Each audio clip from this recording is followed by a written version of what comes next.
Hey there, everybody. Hope you're having a great day. Welcome to our stream. We're going to be diving in again to the Kiely Rodni case. And, the internet's been ablaze about a shocking 911 call that was supposedly made. We'll talk about it, cover it, talk about whether it's real or not. There's a lot of information about whether it's real or fake. People are like, well, there's no proof it's real. There's no proof it's fake. I can make a case on either side of the argument of why it's real or not. And so I do want to have that conversation with you. There's some other information, timeline stuff that's coming out as well. I want to be able to talk about that stuff with you guys today. And so I'm really glad to be here with you. Super excited for our conversation. And I've missed you. It's our first evening stream. I did a stream earlier today, but it's our first evening stream of October. I was not streaming on Saturday or Sunday. I did read my book. I don't know if you guys knew this or not. I wrote a book called Don't Stop. Over on my second channel, I've been reading through the chapters of the book. Last night, I read chapter 4. So if you're interested in that, you can go listen to chapter 1, 2, 3, and 4. Now available over on my second channel, which is Tyler Feller 2. But I'm so glad and excited to be on the stream with you guys tonight. One of the best things you can do to help us as we're getting started is hit the like button. That shoots us out into the YouTube algorithm. And let me just tell you, there's no place it's better for us to be right now on a Monday night than in the YouTube algorithm. And so I'd love for you to help me in that way. And then another thing that I just want to let you know is that we're completely crowdfunded, which means it takes all of us doing together what we cannot do alone. And so if you enjoy this content, you can support us if you're able to and you want to through PayPal, which is Tyler Feller, CashApp, $ Tyler Feller 22, or Venmo, which is at Tyler-Feller. People ask every single stream. That's why I say this at the beginning, just so we can get it out in the open. There's ways you guys can support us, and you can support us through super stickers, super chats, and that kind of thing as well. If you're watching the replay, the way that you're able to help is they've implemented a thing called the super thanks button, which is super cool. All you got to do is hit that super thanks button, and that's a way to help. Hey, I'd love to take a second to just get to know who's on the stream tonight. Let me know where you're tuning in from. I am coming to you live from Nashville, Tennessee. Beautiful city. Beautiful city. I've had a very busy weekend and had a kind of a busy day today, and hopefully going to start gearing and able to get back into the rhythm. I like getting in the rhythm of things. So hopefully I can get into the rhythm. Hey, Kelly Joe in Pueblo, Colorado. Good to see you. Kentucky, what's up? Heidi Joy. Hey, by the way, if you guys see someone that has a yellow flag, please let me know. Because if it's a yellow flag, it means that they've been with us for a year. And that literally blows my mind that we would have had people that have been a part of our membership for over a year. If you're not a part of our membership, I would just extend an invitation to you and say, we're a great community of people here. We're a community of contributors, and we would love for you to be a part of our membership. All you got to do is click the join button. And it'd be awesome if today, since it's October, it's our first stream of October, we could get 10 new members to join. Wouldn't that be awesome? And so just this is an invitation for you to join with us. Hey, in Ireland, Philly, Bama, what's up? Kentucky, good to see you. Good to see you. Cajun in Louisiana, good to see you. Denmark, how's it going? Good to see you. Kansas in the house. Hope you guys are having a great day. Panama City, Lakewood, Ohio. Hey, Patty, hope you're doing well. Good to see you. Hey from Michigan. Hey from South Carolina. Hey from Canada. Hey from Pantego, good to see you. Hey, Taryn in South Africa. Hey, Angie in Houston. Debbie in Washington, good to see you. Georgia. Hey, Sherry, hope you're having a great day. Southeast Texas, good to see you. Is there a Feller fam from Chicago? We do have a map. So if you're part of our Feller fam, you can join our Facebook group, and on that Facebook group, it will show you some people who live around the Chicago area. Tim says, Florida, is that a green screen? I tried a green screen last night, and that's part of the reason why I was doing that stream, and it just didn't work out well, so I'm working on some different ideas. So no, it's not a green screen. Green screens are harder than you realize. What's up, Keith Brooks? Hope you're doing well. Edie Ruth, still in Kentucky. Still in Kentucky. Wilmington, North Carolina. What's up, DD? Hope you're doing well. Good to see you. Good to see you. I wanted to thank earlier I got a donation on PayPal. I just wanted to thank someone who sent that over. So thank you, thank you, thank you. All right, folks. What a blessing that we're all on the stream together today, and I am excited to jump into some of the conversation with you. Some of you guys have heard this 911 call, or the conversation. It's not even about. It's not even a 911 call. It's just a conversation about a 911 call.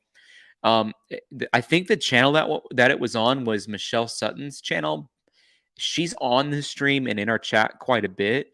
And so if you guys happen to see her in the chat at all tonight, let me know because I'd like to have her come up so we can have a conversation with her about this. So, and just get her vibe of if she thinks it's true or not. But you guys know that I really like Sleuthy Goosey's Twitter page.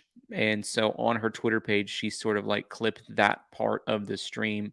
Um, Before we get to that, let's just work our way through. Hey, Pam, you're number one on our goal to get to 10 Feller Fam members on the first day of October today. Really appreciate it. Thank you, thank you, thank you. Thanks for hopping aboard with us, becoming a member. Glad to have you.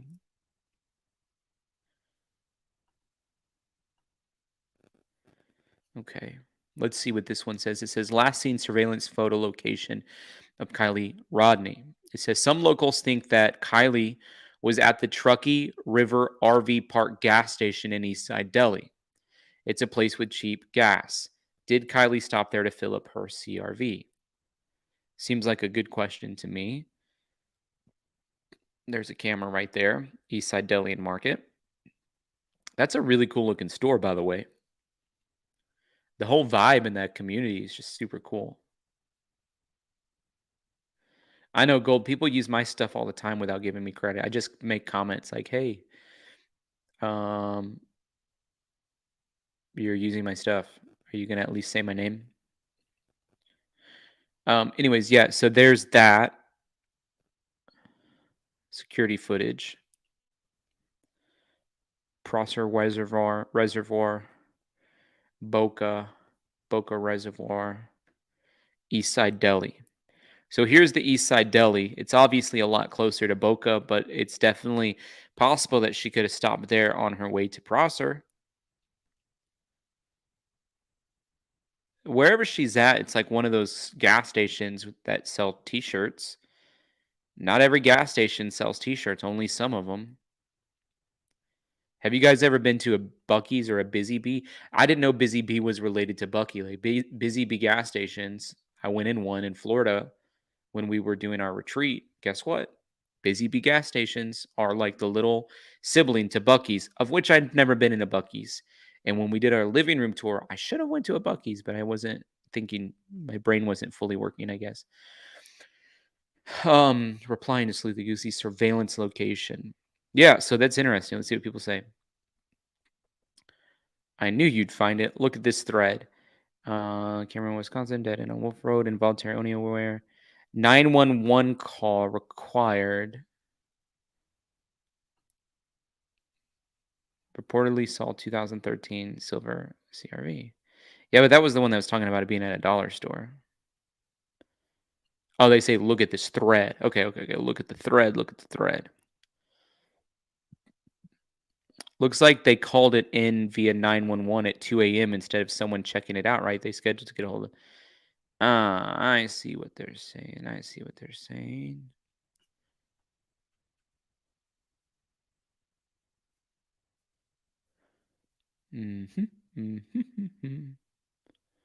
Adrian, that's without a doubt.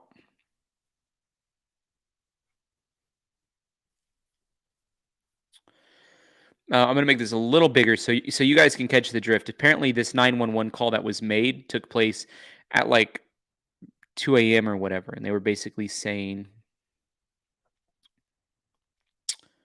let me just look, August 17th, 2:16 a.m., Colfax, California. 911 requires PC or strong chemical smell. Huh. Oh, no, right below that. 2:05 a.m.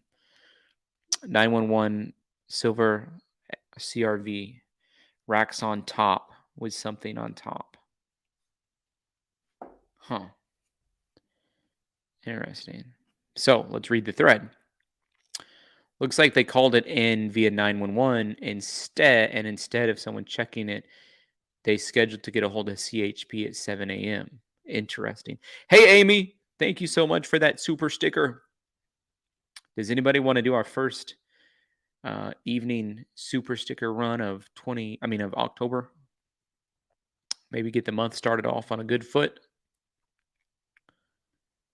Would appreciate if you guys want to find ways to support us. Thank you, Amy, our super sticker train conductor. You're awesome. Appreciate you so much. Thank you.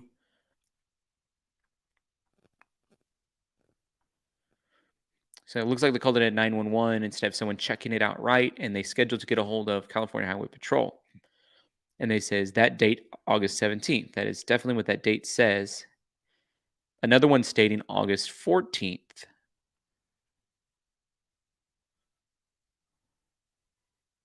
Where? Oh, August 14th. California Highway Patrol provided info. Silver SUV pulled into RS with door open. Occupied by an X-ray with blonde hair. CHP has unit en route to check the area also. CHP provided info. These are literally unbelievable. What was actually going on?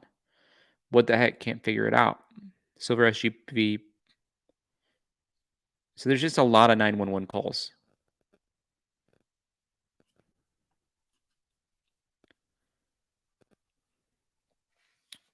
Hey, Hotspot, Patty, the Wanda Life. Thank you guys so much. Heidi Joy. Let me see if I can count these. 1, 2, 3, 4. Is that right?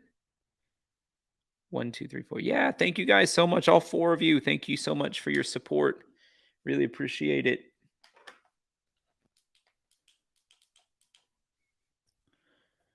Hotspot, appreciate it. Like your new image. Patty, appreciate it. Hey, the Wanda Life, appreciate you. Hey, Heidi Joy, appreciate you. Boom, boom, boom, boom, boom. 4 people right off the get-go. Thank you guys so much. Really appreciate it. So, August 12th. I like it when they tell us which one to look at. Check the campground for the missing because this is where they found a missing female that there was an Amber Alert for. But there wasn't an Amber Alert for Kiely. So where they found missing an unidentified person, August 15th. So somebody just went through all the 911 calls and was like, what are all the ones that was talking about a missing or unidentified person? What date is this one? August 15th, 5 p.m. Silver SUV possibly related to the missing unidentified person.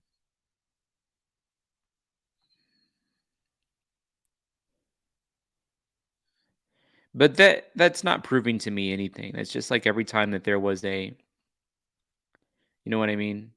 It's like every time that there was a silver car drive by, somebody said it was a, you know what I mean?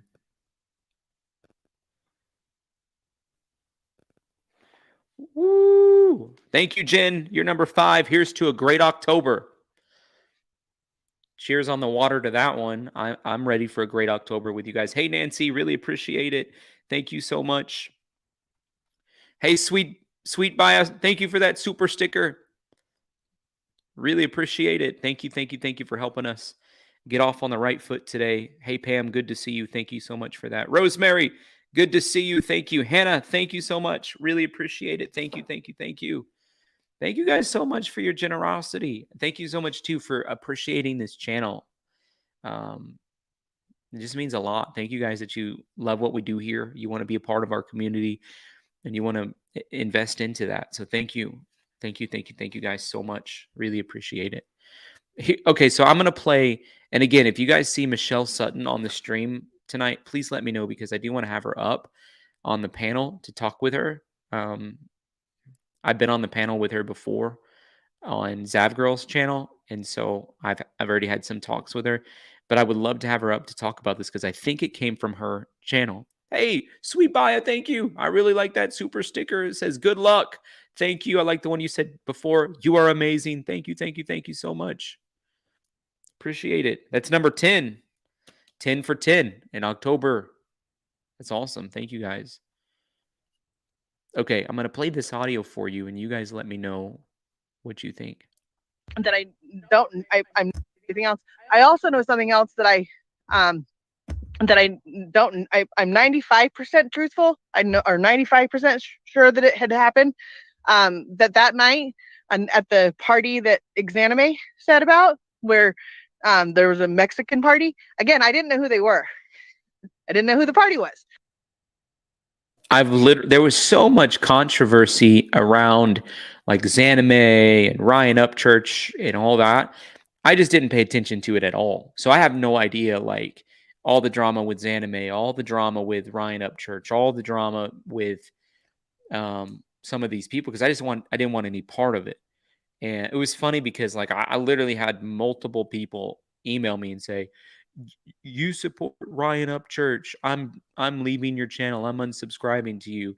I'm like calling me all kinds of names and stuff. I'm like, I'm never even talked about Ryan Upchurch. I don't not support him, but I also don't support him because I don't know anything that he's really talking about.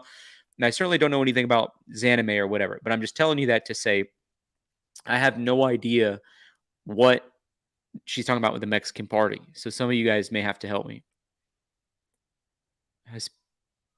Hispanic party or Mexican party? Hey, Lauren, thank you so much for that super sticker.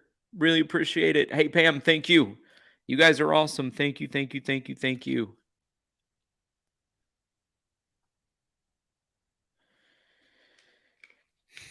The thing is, like, when we start getting into some of this stuff, there's always people who want to be on the fringes and sort of like,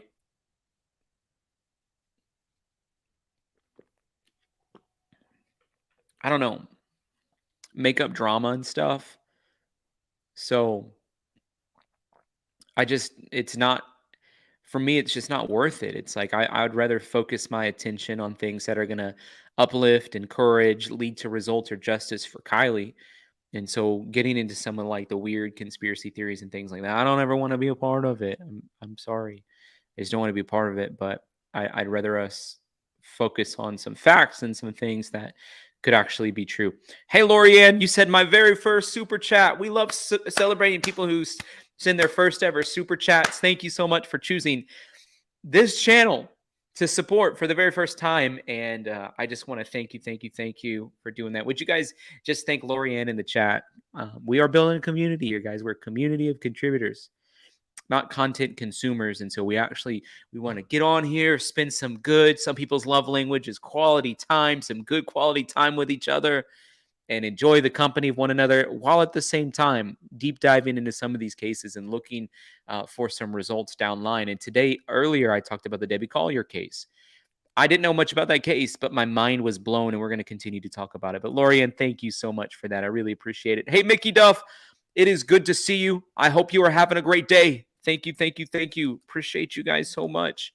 Hey, Tim, hope you're doing well. Thank you for that super sticker. Appreciate it. Thank you, thank you, thank you.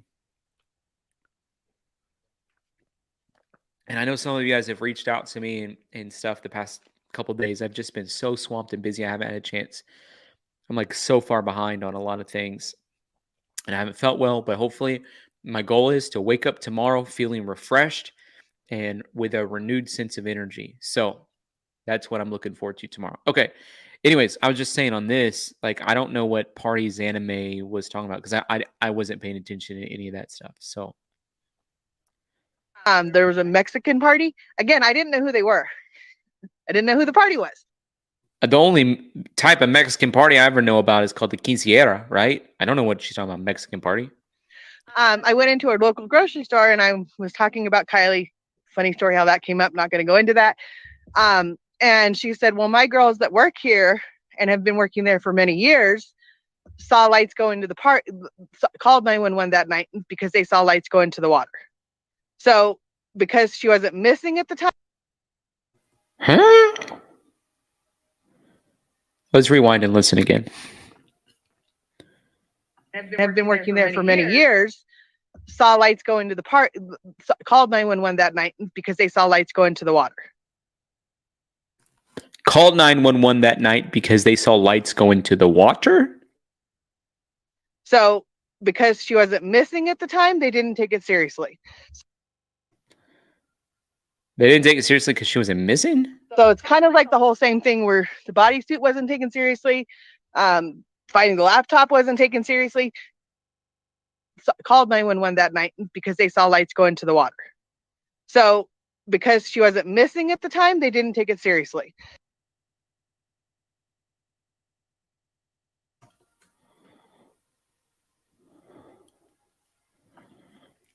Hey, Elizabeth, thank you so much for that super sticker. Really appreciate it. Thank you, thank you, thank you. Hey, Sar Granny, any search and rescue questions? I emailed you 20-year vet. I don't have any at the top of my mind, but I'm glad to know that you're available if I do have search and rescue questions. And I appreciate your willingness to want to help so much. And thank you for your super chat. From time to time, I do have search and rescue questions on the top of my brain today, though. I don't have any. I might before the stream ends. You never know what could happen. So, guys, there's a lot to unpack. First, this caller admits she's only 95% truthful. In other words, what she's saying is like she doesn't want to be held to a standard of like there's a chance that I misheard somebody had said this to me, but she's pretty sure, 95% sure. That's easy. That's more believable than somebody saying I'm 100% sure. A lot of times when you're 100% sure, you're like either you have proof or you're trying to lie. That's the only time people say 100%. So some of the reason people are saying it's debunked is because there was another channel that went and got like the police scanners from that supposed night.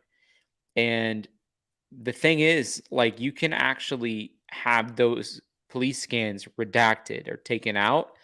So if it wasn't captured live, there's a chance that those police scanners wouldn't be involved, especially if it had especially if it has to do with an ongoing investigation or it mentions somebody's name or something like that.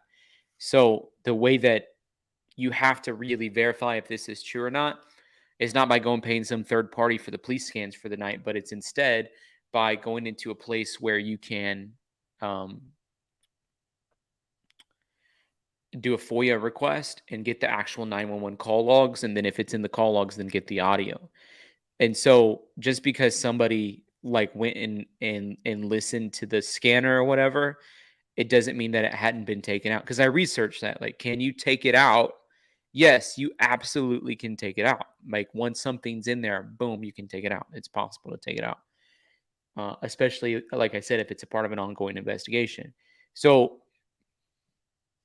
what do we know about this police department? Have they done a great job of being fully transparent with us, fully honest with us, sharing important information that was deemed responsible? No.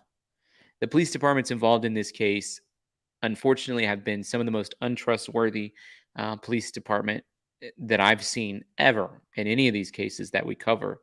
You compare this police department, for example, to the police department that we were talking about in the Debbie Collier case earlier today.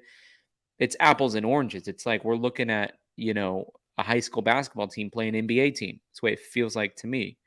And so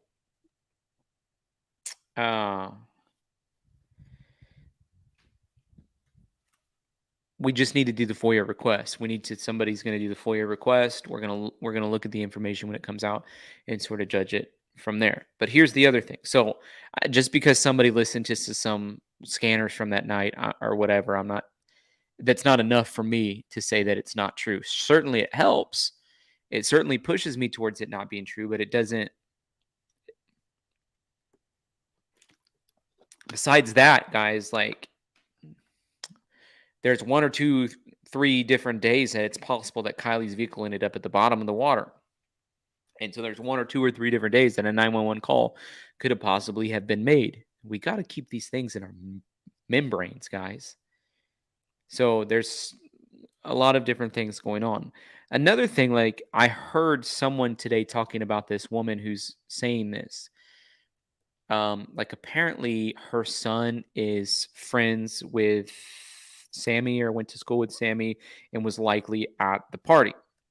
Maybe she's been in contact with Sammy and has some information from that perspective. Apparently I don't know for sure. I'm just going off of what somebody else said. So what I'm saying right now, I'm not telling you it's true. I don't know. This is what I've heard. She's a local, and she also has, I think, a daughter who's like a couple years younger, like maybe 2 years younger. So, things to think about, folks, as we unpack this, as we dive into this, things to think about. I want to listen to it again. Oh, yeah. What about that? I'm so sorry. Is Lead with Love on the stream? I'm going to try to message her.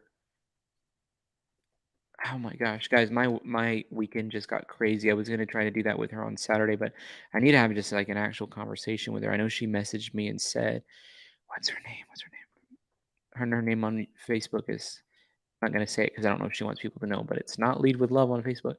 Okay, I found her. I'm gonna message her.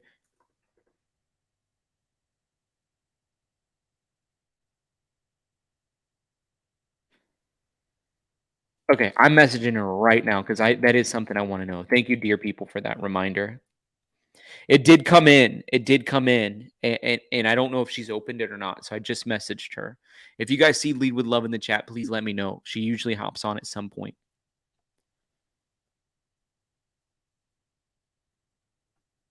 And she said, well, my girls that work here and have been working there for many years saw lights go into the park. Talking about Kiely, funny story how that came up. Not going to go into that. And she said, well, my girls that work here and have been working there for many years saw lights go into the park, called 911 that night because they saw lights go into the water. So because she wasn't missing at the time, they didn't take it seriously. So it's kind of that night and at the party that Exanime said about, where there was a Mexican party. Again, I didn't know who they were. When was the, where, does anybody know any information about that Mexican party? I hate calling it a Mexican party. That seems like a weird way to describe it, but I'm just using that word, that verbiage, because that's what she's saying. Like, I don't personally feel like that's the way that I want to describe that party, but like, we don't call our, like, I don't throw a party and we call it an American party. But anyways, does anybody know any idea about that? Like, when was that party? I didn't know who the party was. I went into a local grocery store and I was talking about Kiely. Funny story how that came up. Not going to go into that. And she said, well, my girls that work here and have been working there for many years saw lights go into the park, called 911 that night because they saw lights go. So a girl who works at the grocery store is saying this. I want to make sure I'm following the story correctly. Here's a lady who hears from a lady at the grocery store who heard from someone at the Mexican party that someone at the Mexican party saw a car go into the water with lights on. So then they told the lady at the grocery store, who told this lady, who's now telling Michelle, who's now telling us. Right? This is how many people are involved in this story so far. That's too many people. That makes me not believe it.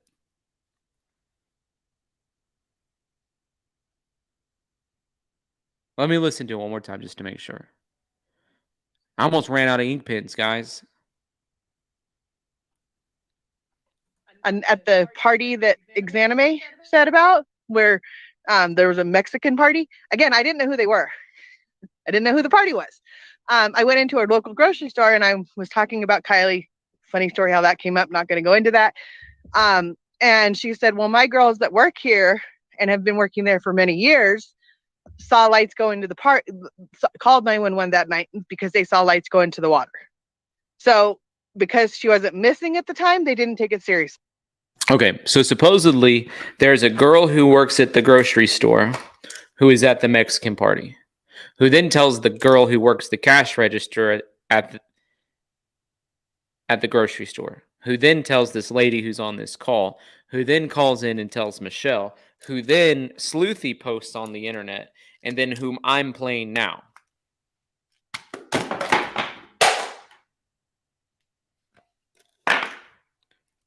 I don't know if it's believable after that many people.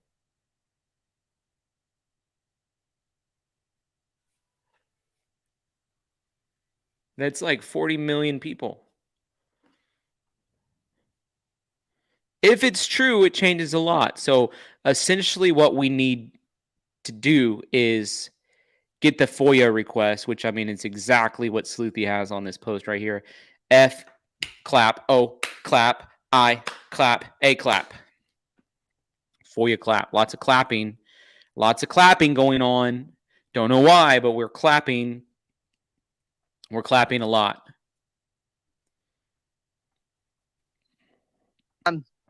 That I'm 95% truthful. I know, or 95% sure that it had happened.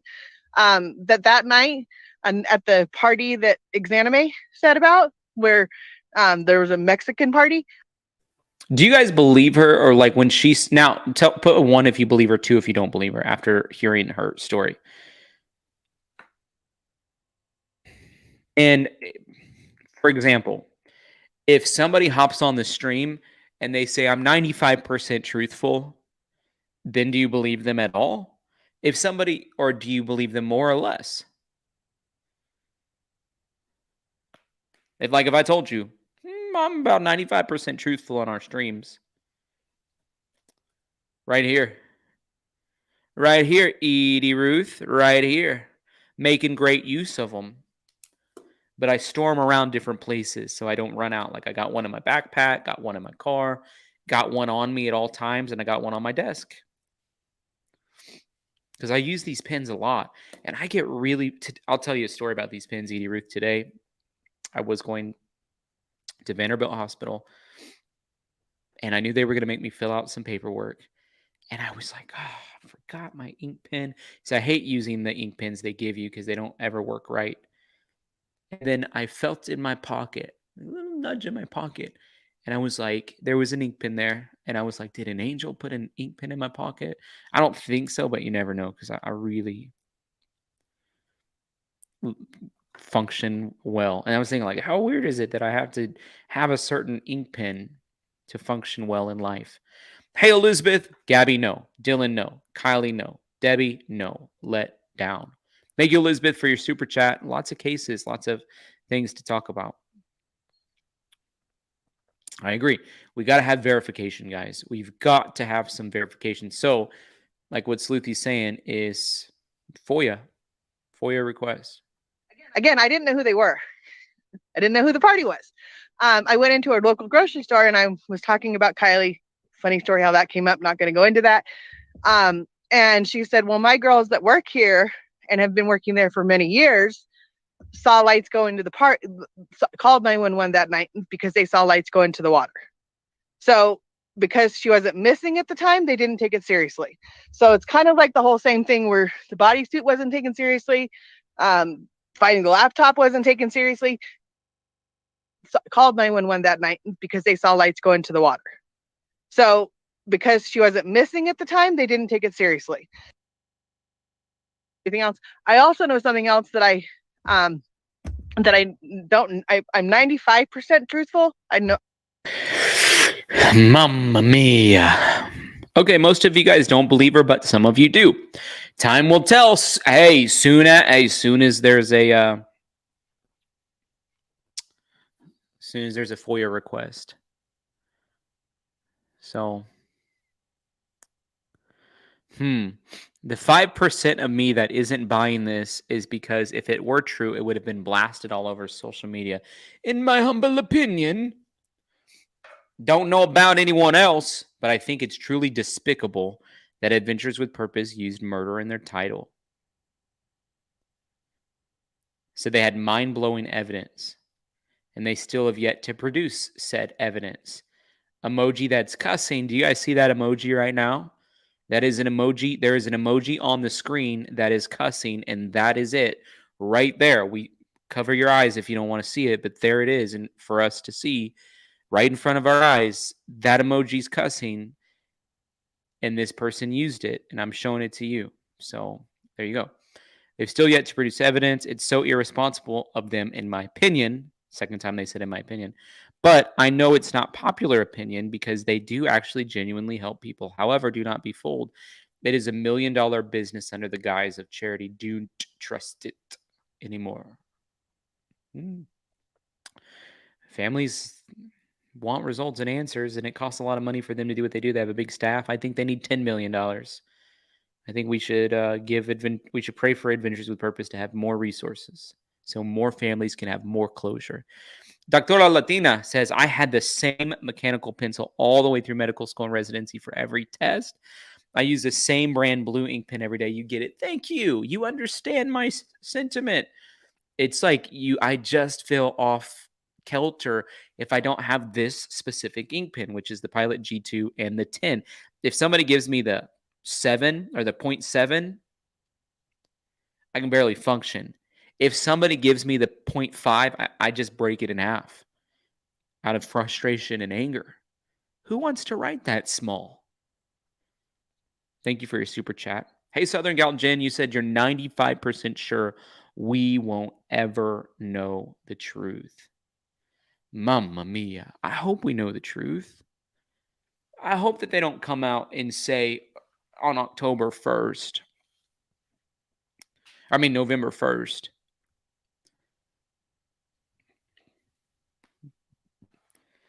Yep, it's just an accident. If they say that, I think we're going to freak out.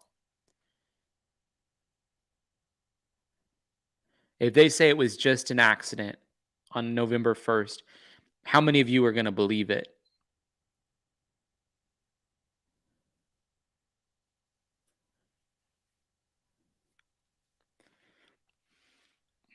Thank you for your super chat, Southern Gal Jin.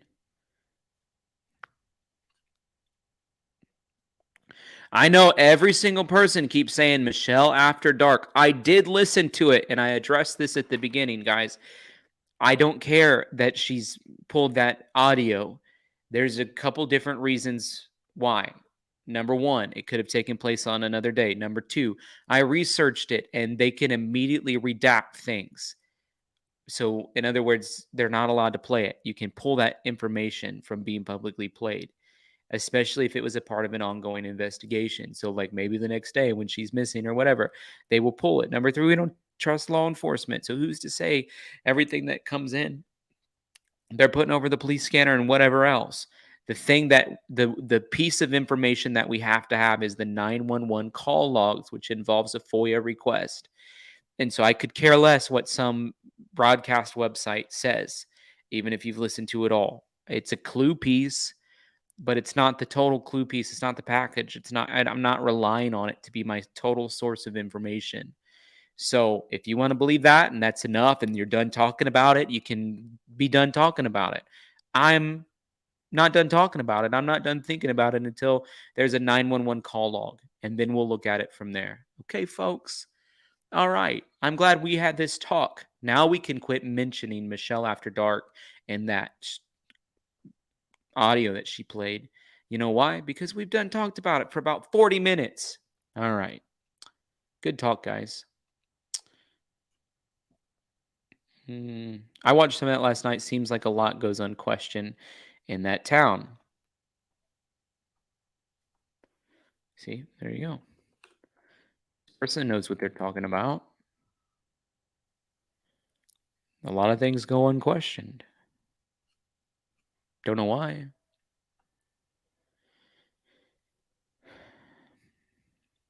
Hey, as long as the drunk kids stay where they land, it's all good. Especially teen girls can be wasted and just sleep where they land. We have done this for over 20 years.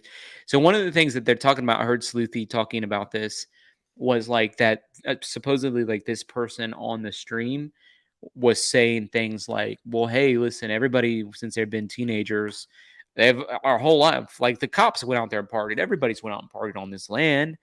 And they're not like driving down main roads where there are people when they're drunk. They're just driving on back roads when they're drunk. And it's usually only them in the car. So that's okay. It sounded like they were basically just like, I don't know, justifying that it was okay to be doing weird drunk driving. And I just want this to be known for the record. For every single person who watches this video, I want you to know this. It is never okay to drink and drive under any circumstance. It's especially not okay to drink and drive when you're 16. at 2 in the morning down curvy back roads.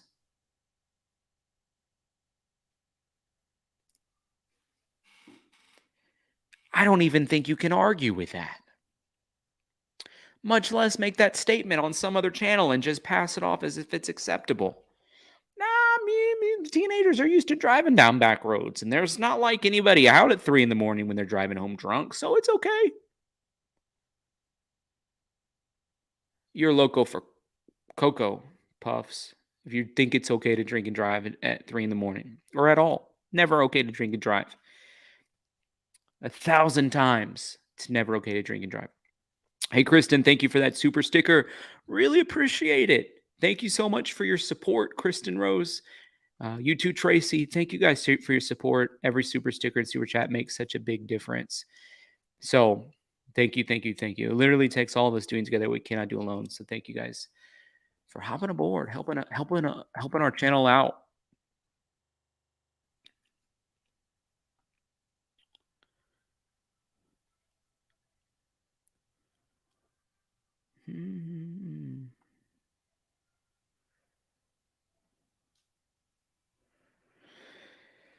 Oh my gosh. It's just like not safe to drink and drive. It's like a clear as day thing. I know a lot of people do it, and I know a lot of people die from it. So,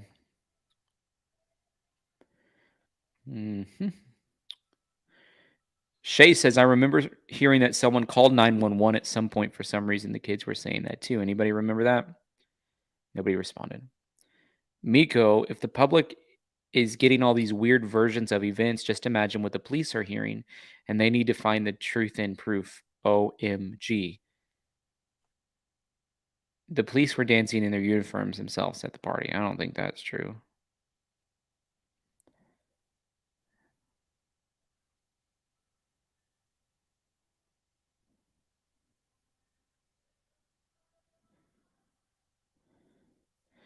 This is a picture everybody keeps trying to talk about, right? This thing that this arrow is pointing to. It's been a big point of conversation today. What do you guys think that is, that thing that arrow is pointing to? Let me know. I'll make it a bit bigger for you. There you go. Now it's bigger. You can see better. I can see a little better because it's bigger. You can see a little better because it's bigger. There's obviously kids at the party.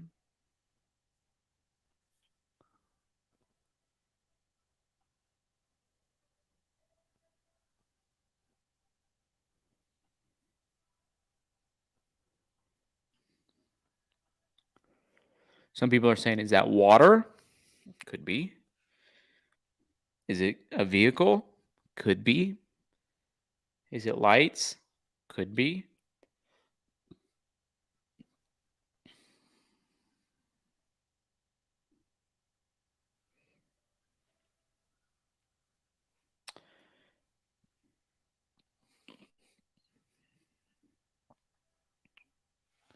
Very interesting.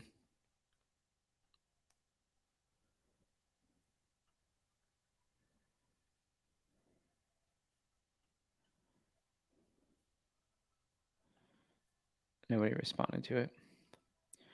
For anyone who's not familiar with FOIA acronym, it's Freedom of Information Act, which translate into the public's right to access the 911 call if it does in fact exist. Has anyone filed to obtain it? They don't have to release it, though, if it's in an investigation, maybe a redacted version. I believe Plunder YouTuber asked for that. She said it's coming November 1st. I believe the 911 calls, if any, can be released in the same way body cam footage was released in the Gabby Petito case. Some things they can't keep from FOIA.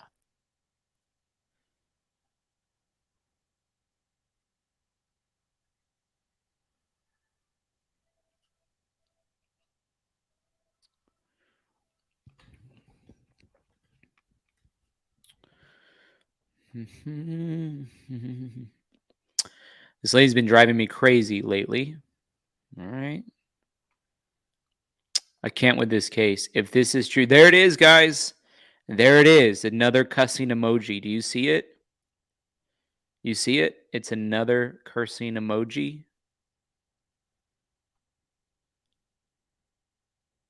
Ay, ay, ay. Oh, you did, Southern Gal Jen. Take a screenshot of it for me. If you guys are getting errors when you send those super chats. Is she running track when she's talking? Everything is like she's rushed and when her words are jumbled. Michelle After Dark debunked this information. They're just dispatch calls, not actual calls into 911, just the ones that were dispatched. Exactly. That's another point that I was trying to make about that. Like, just because someone made a 911 call doesn't mean that 911 call was then literally put onto dispatch.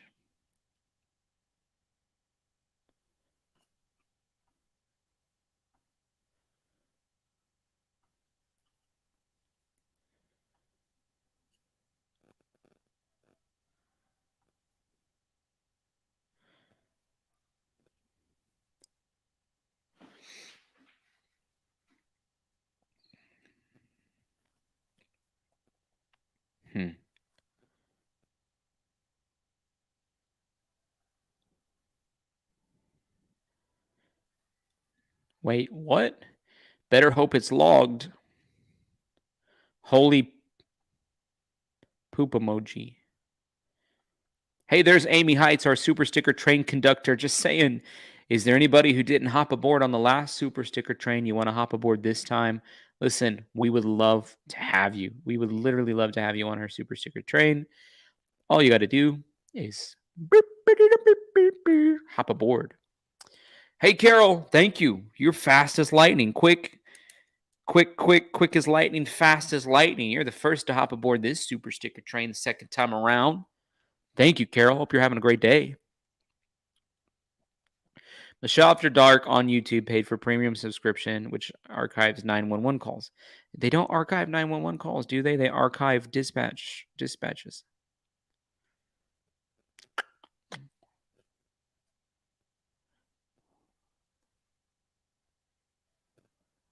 So Kiely Rodni and Sammy did get into an altercation, looking to have a space in the next couple days, hopefully with a special guest. Man, I wish we could get Sleuthy on this stream. I would have a great conversation with her. If any of you know Sleuthy, like you're friends with her, you got her phone number, would you message her and say, please go on Tyler's stream? Boom. Thank you, Patty. Hey, No Way in Tennessee. Appreciate you. Hope you're having a great day. Karen, you said I do. Choo choo. Thank you. Hey, Jennifer. Appreciate you. That's up to 5. Hey, Michelle Clifford. Hope you're doing well. Thank you. Really appreciate that. Thanks for your super. Thank you guys for just supporting us and hopping aboard. Really means a lot. And you know what, too? I would love it if you guys, if you would be interested in doing me a favor and joining the Feller fam if you're interested. Wouldn't it be awesome if we get 10 new people in the Feller fam today, especially considering that it's the first day of us doing streams in October. Hey, Deb, great to hear from you. You said, Tyler, my son and his wife and my granddaughters moved to Pennsylvania tomorrow. Please pray for travel safety. Plus, my anxiety is going through the roof. So just in the name of Jesus, we speak peace. And I just command the spirit of anxiety to leave you, Deb, and we speak Jesus' peace over you. And I just declare travel safety for your family in Jesus' name. Amen. Would you guys add Deb to your prayer list? That'd be really awesome.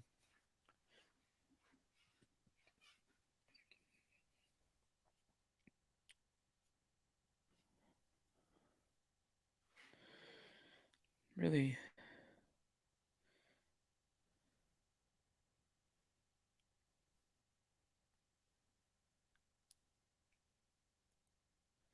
Okay. Man, Sleuthy has a good Twitter feed.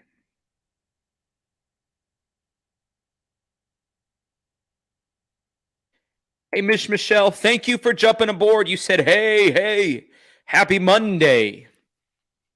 Some people don't like Mondays, but apparently you do. Happy Monday. Hey, Jen P. Thank you, Tyler. I got my book and I'm enjoying it so far. I'm glad that you got it. Blessings to you. Really appreciate it.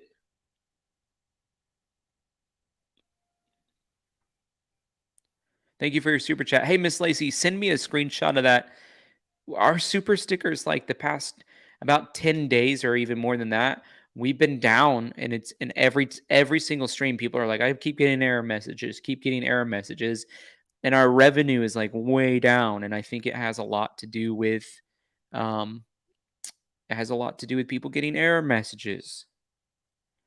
So enough of that. Got to figure out what the problem is, but I need to send as many error messages as I can to YouTube so they can fix the problem. Family, friends, and community of Kiely Rodni gathered at the Truckee Regional Park Amphitheater September 10th to honor her life at a soulful ceremony. Suspended amid a smoky afternoon, the stage ebbed and flowed with local music, ceremony, and touching eulogies. Below is a photo gallery from the afternoon, along with the beautiful and haunting words of Kylie's mom, Lindsay Rodni Newman. This is what she said. And a woman who held a babe against her bosom said, "Speak to us of children."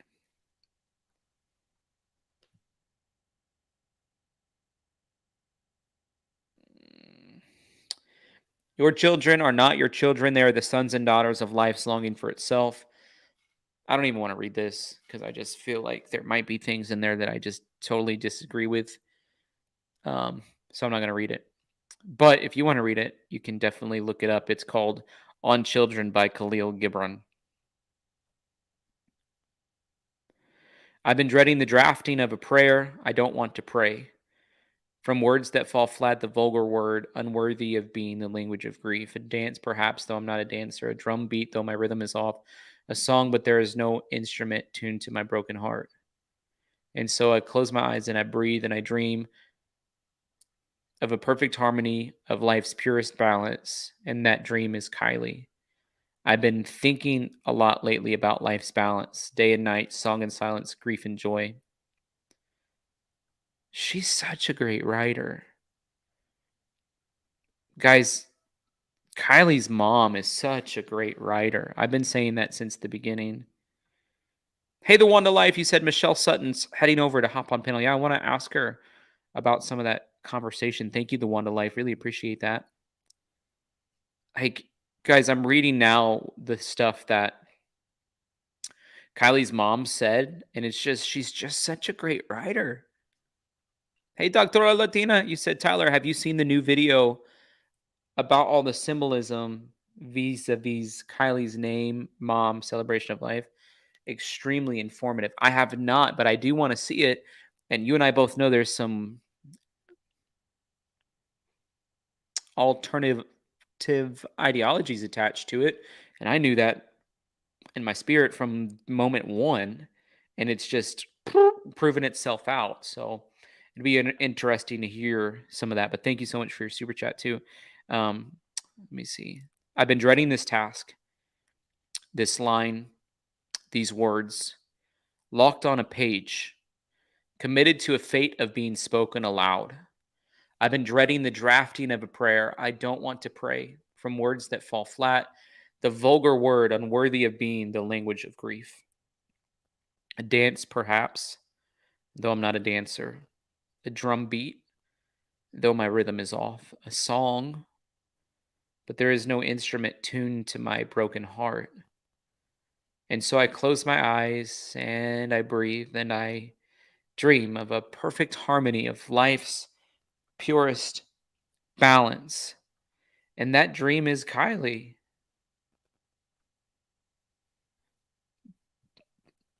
I've been thinking a lot lately about life's balance, day and night, song and silence, grief and joy. There seem to be examples of it everywhere, which makes me know that it's right and that we should offer up just as much gratitude for the difficult times in life as we do the good.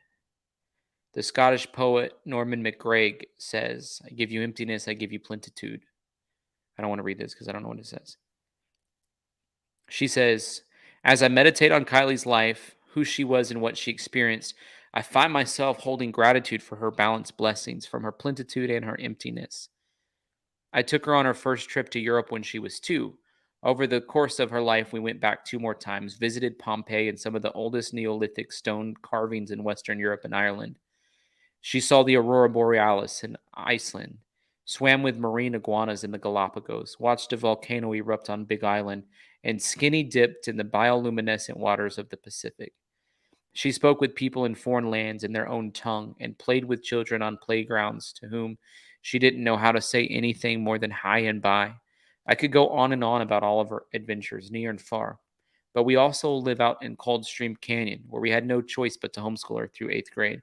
There were long periods of time where we were snowbound and couldn't leave home. And those two very real, very opposite experiences there was balance. She knew the freedom of travel and the helplessness of being trapped at home. She was the Virgo child who never wanted her hands dirty, yet spent her 7th summer bathing only in the creek. She was the child who hated the winter, but would be the first to suggest December pond skating. She lived exactly half of her life as an only child and half as a big sister. She lived all her life singing songs and telling jokes. She knew joy and love and tasted the sweetest treats and drank the purest water. Her laughter spun from her lips as gold, and her tongue spoke with the quick humor of a summer thunderclap. The girl who, with the tender voice of a 2-year-old, existentially professed that we as humans spend half our waking days in hibernation, clearly also knew the beauty in life's quiet sadness. My goodness, guys. I'm just telling you that Kylie's mom is such a sophisticated writer. I don't know if she's written a book, but she definitely needs to. Hey, Brandon, thank you so much for that. Thank you, thank you, thank you. Thank you for hopping aboard the super sticker train. Appreciate it so much. Hey, the Wanda Life. Michelle is in the chat. Hey, Michelle, I would love for you to hop on the stream. Michelle Sutton, if you can email me, press@tylerfellow.com, I'll send you the StreamYard link. Hey, the wife of Rock. Are you the wife of the Rock? You said, I do believe this was an accident, no foul play. I'm 25%. That's what I believe. I'm 75%. I believe foul play. So I appreciate your viewpoint. I know there, maybe since I'm 25% of you may believe that. That's totally okay. And I'm glad that you share that thought. And I'd be interested to hear why you think that. Hey, Dr. Latina, you said I'll email you the link. Thank you. Thank you. Thank you. Thank you. Behind the Crimes with Michelle. Hey, Michelle, I would love to have you on. Please email me, press@tylerfellow.com. I'll send you the link because I want to talk to you about your big long stream that you had the other day. Hey, dear Papier, Paper Mache. Thank you so much for that super sticker. Hey, Rosie girl. Thank you, thank you, thank you. Really appreciate it. Thank you, thank you. You guys are so awesome.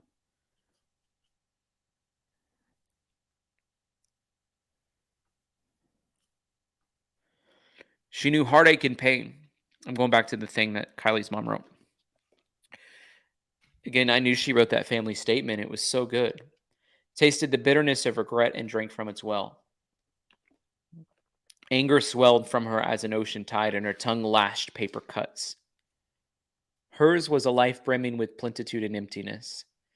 And as I stand before you on my own, I recognize too that I stand among you, and I invite you to celebrate a marriage of joy and grief with me. Joy for having had such a colorful light as a daughter for these last 17 years, for the way she touched my heart in play and anger, love and hardship, and the grief in knowing the absence that I feel now is matched only by the love that I have for her. A beautiful symmetry. Blessed are we who can accept this sadness cast under death's shadows. Blessed are we who feel the rising sun shine light upon us, reminding us that the best things in life oftentimes are the most fleeting.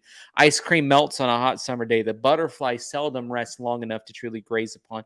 A song is sung and fades back to silence. And just like the song we cannot retrieve, though the melody remains in our memory, Kiely will surely remain with us as a reminder of life's perfect balance. My gosh.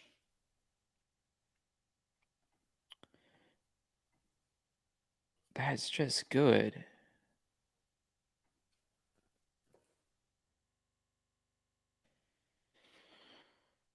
It's really good. Just gifted writer. Here's some of the pictures.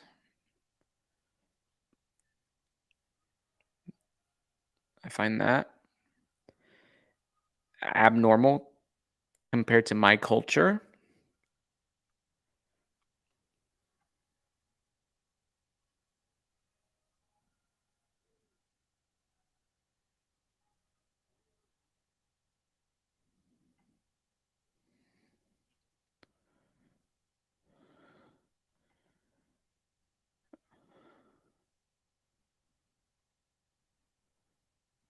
That dog needs a haircut.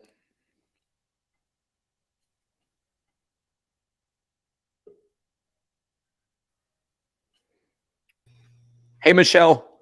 Hi. Thanks for hopping aboard. So apparently you had a really famous stream, and I want your take on it if you don't mind. I'd love to hear your thoughts on it because there's been a debate in the chat. Like, actually, most people said they don't believe that the lady was telling the truth about the 911 call. And I don't know how you stumbled upon it, but you were listening well, and I'd love to hear your thoughts. Oh, you're muted. You're muted. I can't hear you. I was trying to figure out because I didn't want it to be echoing. So I gave my thoughts this morning because I went back and forth for the last 2 days with a battle between right and wrong. And I want to give everybody the benefit of the doubt. And I want to make sure that I'm being honest and open. And Yeah. So, one, it was a big, big surprise because it was my second live. And the only reason I went live the next night was because we had such great conversation the first night. Even with, I don't even think it was, I think we got up to like 300 maybe. But we just had good casual conversation, just getting to know each other. And then the next night, during the day, the other day, Zav was breaking down the ICMEL call. And I was like, I was only catching bits and pieces of it. So I wanted to go back and listen to it myself because I didn't go into any of that mess when all that was going on. Me neither. I just didn't want to be part of any of the drama. So I went back and I had clipped it all for my live, and we were literally going through the clips and like breaking it apart and giving our opinion about those calls. And all of a sudden she says, "It's me." And at first everybody was like, "Wait, how do we know this is true?" And I'm like, "I don't know." Like, so I literally was like, "Okay, do you want to come up on panel?" Because she was like trying to type, as we're asking questions, she's trying to type them out. And it's hard to do that when there's 500 people asking you what.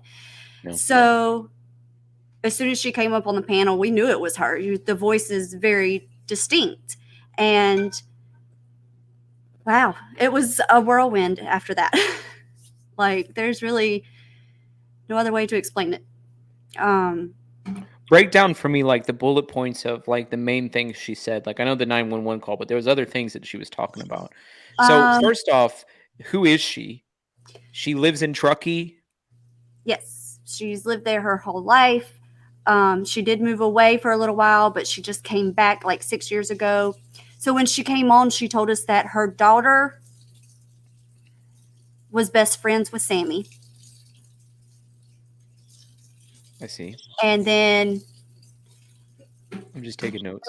And when I asked about the yearbook pictures, because there's two. There's one in Truckee one in Truckee High, and then there's the one that was in the Forest High Charter High. And she said, "No, my daughter went. I know that's not true. I called my daughter. She said that that's Photoshopped because she went to school with her all 4 years." Well, in that moment, like, I didn't think. It was later that I started processing like things. I wished I hadn't have been caught off guard, so I could have been prepared and I could have caught things in the moment, but I didn't. And later I was beating myself up for not like challenging her. Because her son is the one that graduated with Sammy, and her daughter's been at college for a couple of years. Like, she's already graduated college.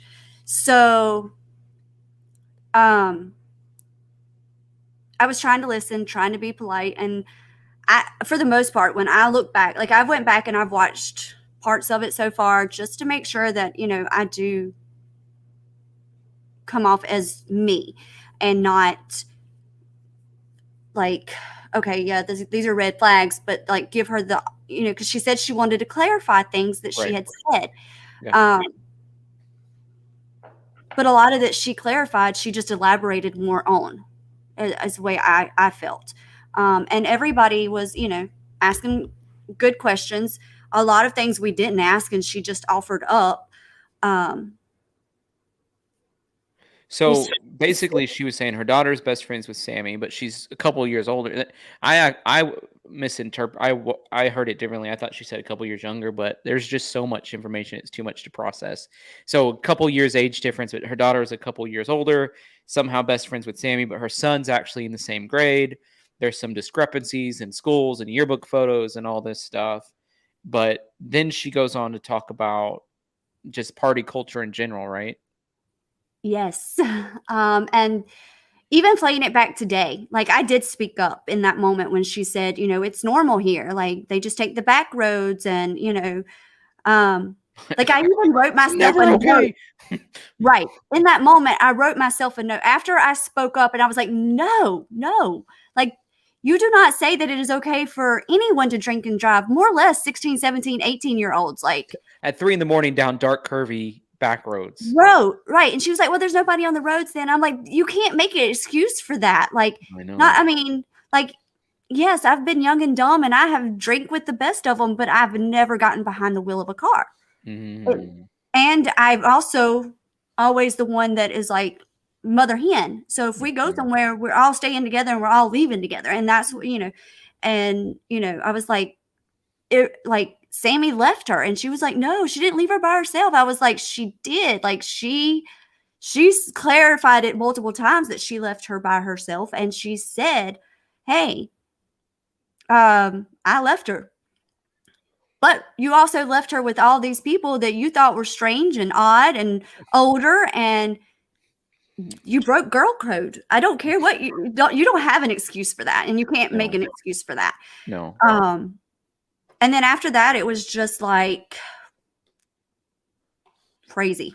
So after that, I can't believe she called into your show, like especially when it's like your first time doing a live or your second time doing a live, you get this lady call in dropping bombshells.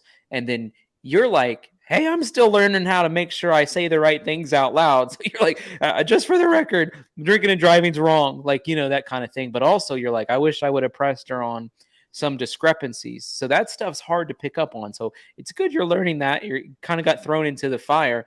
Right. Then she starts, I didn't understand what she's saying about the 911 call. So I was using pins earlier to describe it. She essentially said there was a Mexican party. Okay. So I don't want to go into the whole Ickmail, all that crap, like the Tony Dodd. Yeah, me neither. But straight out of the gate, and no lie, Tyler, you literally see, I'm sitting there and I'm taking notes, and straight out of the gate, she says, I know this, and this one. And I was just like, oh, it was because somebody asked how Tony got that interview. And she straight up said, well, I knew Tony and Ickmail and Zanime, and I was just like, my face was just like, I went from this to like, and if my people are in here, they will vouch for me. My face was priceless. We have laughed about it twice now because I've had to go back and watch my facial expression.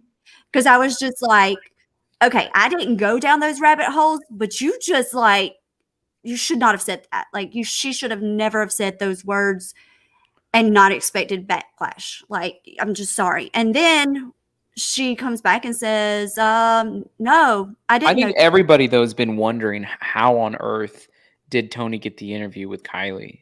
So apparently she had said, so this is what Megan said.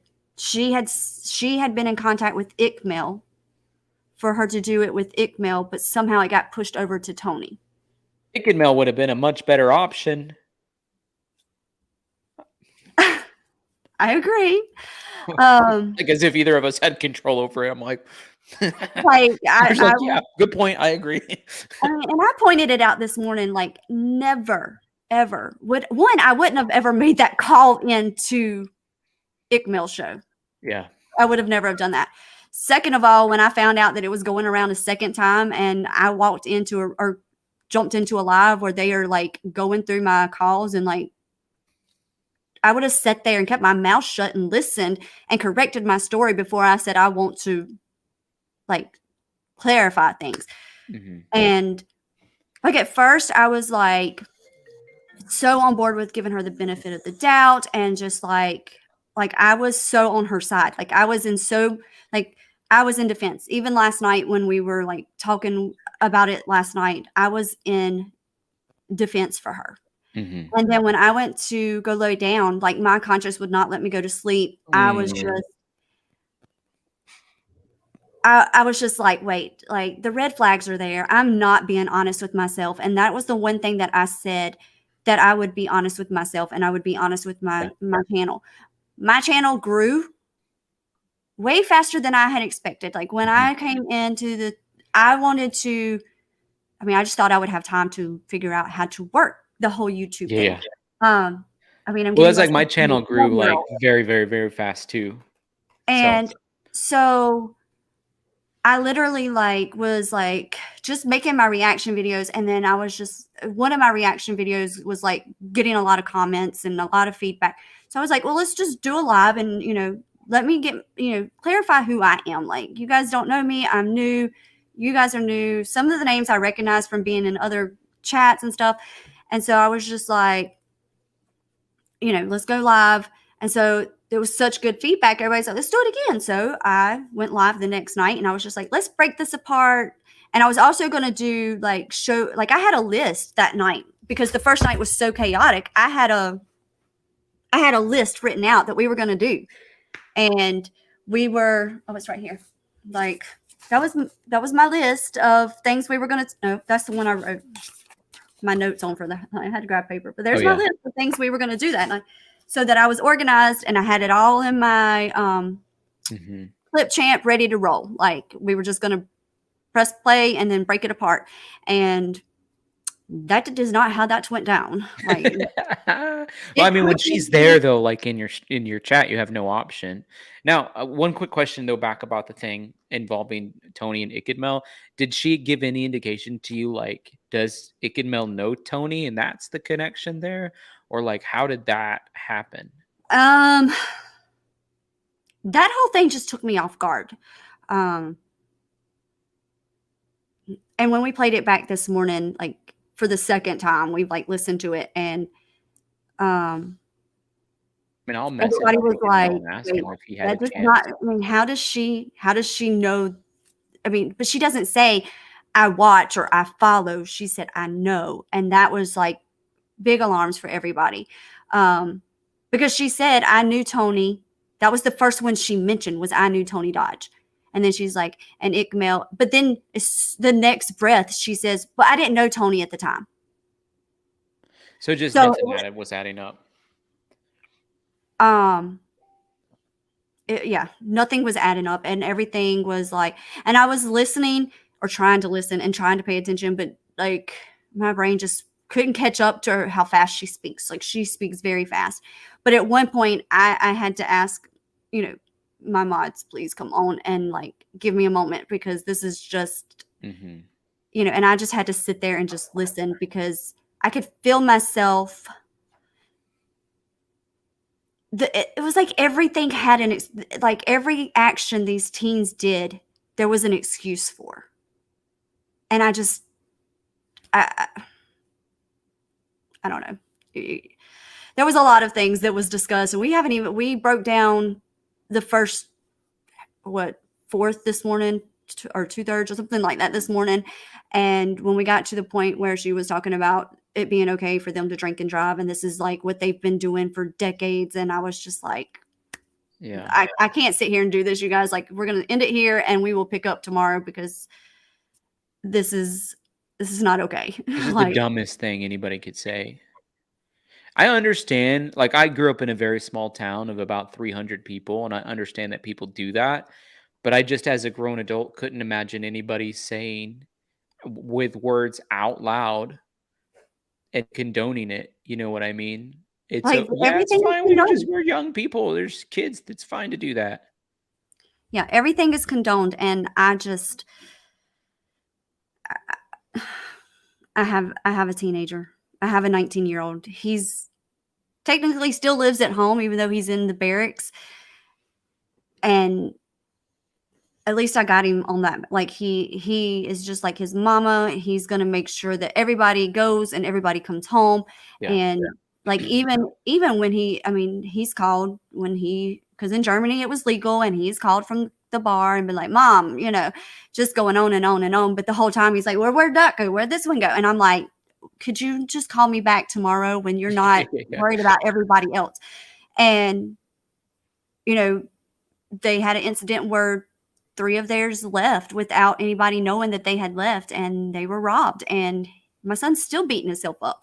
So I did something right on that one. I still got much younger ones that aren't there yet, but I feel like they'll be fine. And I'm the kind, I want to be the mom that they can call. They know right from wrong. From birth, they have been taught right from wrong. And I'm not going to if they make a mistake and they do something they're not supposed to, they're paying the consequences, not me. Yeah. And I'm not going to take the fall for something they did. And I think that's part of the reason I don't understand what was going on in this city, because it's like some adult was supplying them alcohol. But I want to break down the 911 call though. So apparently there was a Mexican party. I hate even calling it that, but that's the language she used. Someone at the Mexican party told a lady who worked at the grocery store, who then told another lady who worked at the grocery store, who then told Megan, who then told you, and then now you're here. So we're five pins deep. Well, 4 pins and a paperweight deep. It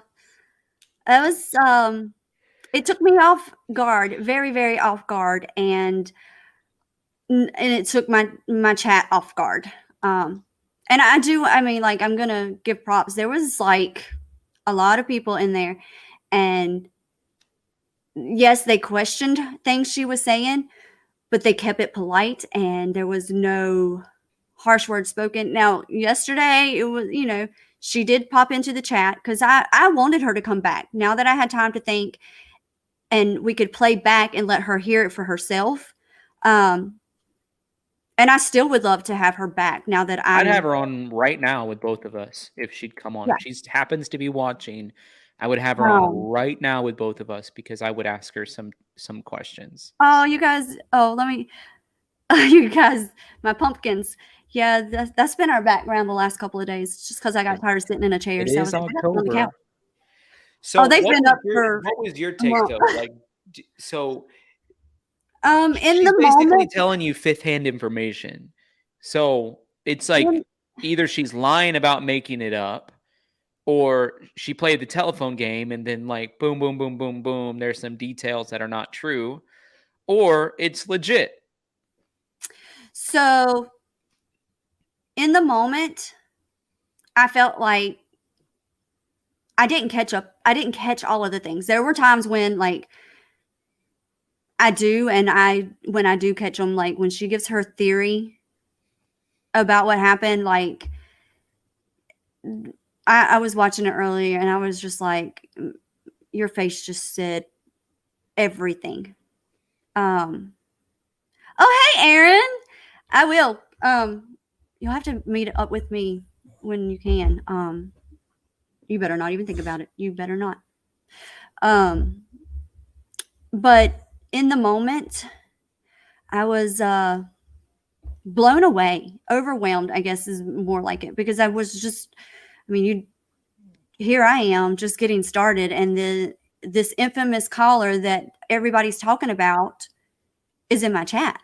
Yeah, and how she even like it wasn't titled anything about that. Like I didn't have it titled, no mention of it or anything, but she popped in there and I was just like, this, and then so I was like, okay, could this be like, at first I was like, it's gotta be fake. It can't be real. It's one of these hiding behind the, a fake name, a fake profile, because we know that there are thousands of those in this case. She could just be searching Kiely Rodni, searching every live video and trying to get on this feed on the streams, Right. She said it was on it was on her suggestions page. So, how did you decide to start doing 8-hour lives? Is that rubbed off? I did not on that realize it girl? was that long. I did not realize it was that long. Like, literally, we were, like I said, we were halfway through those calls when she called in. And really and truthfully, like, and people, I've read everybody's comments. I've tried since every day I get up and I sit down and I go on my computer and I work everything out and go on there and I reply to any comments that are left, or at least love them. If it's something that I don't feel okay with, like, responding back to, I will, say, if it's one of those that's not going to cause drama, I'll say I don't agree and tell them why. Mhm. But I've tried to do that. So I was like reading back over my comments and how people feel like that she took over and I didn't have a chance to speak, and anything that I asked, she like ran over me. And Did you feel like that was happening? well, yeah, I did. But at the same time, I don't want to be rude to any of my guests. Like, I want to hear them out. It's a hard divide. It was very hard. And when I realized that we was going, at one point I was like, okay, you guys, we got to stop this. Like, come back. We'll do this again tomorrow. Do you know what the timestamp is where she shares that specific about the 911 call? And I'll just put it up on the screen real fast. I don't, because I don't even think we got to it this morning. And I can look and see about, because I didn't catch it in that moment. And I don't even know, I might have stepped away when she says that, because I don't remember it. I don't. Well, I guess after 8 hours of conversation, but that's the thing that everyone. Once I got off, I was like, whoa, wait, back up, because your family's like, what did you just do for the last 8 hours? No. So my husband is a lineman, and we got hit with those the end of Ian. I see. Like, the remnants of Ian. So he wasn't home and none of the kids were home. So I was just like, hey, we can just all chill together. And before I knew it, we were like knee deep in a hole, like several. Let's see. I'm trying to look at my video. I know that we started, she came on about 3:30ish, I think it was. Oh,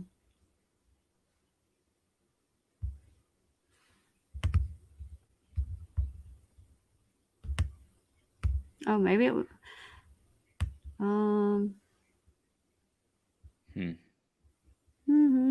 But she's verified to actually live in. She comes on at 3:06. She hops on at 3:06. Yeah. She came on at 3:06. That was the timestamp for. Somebody said you can timestamp things, and I don't know how to do that. It's hard. You put it in the description, the timestamp, and then a hyphen, like a space, and then a hyphen, then a space, and you write what's at that timestamp. I mean, it just takes time to do it. But I don't know if it's worth it. I don't ever do it. I've done it like twice because I don't know if it's worth doing it because it's time invasive. I saw. There's a lot of things that really just. Was her son or daughter at the party? She said no. She said no, but did you believe her? Because she's only 95% truthful.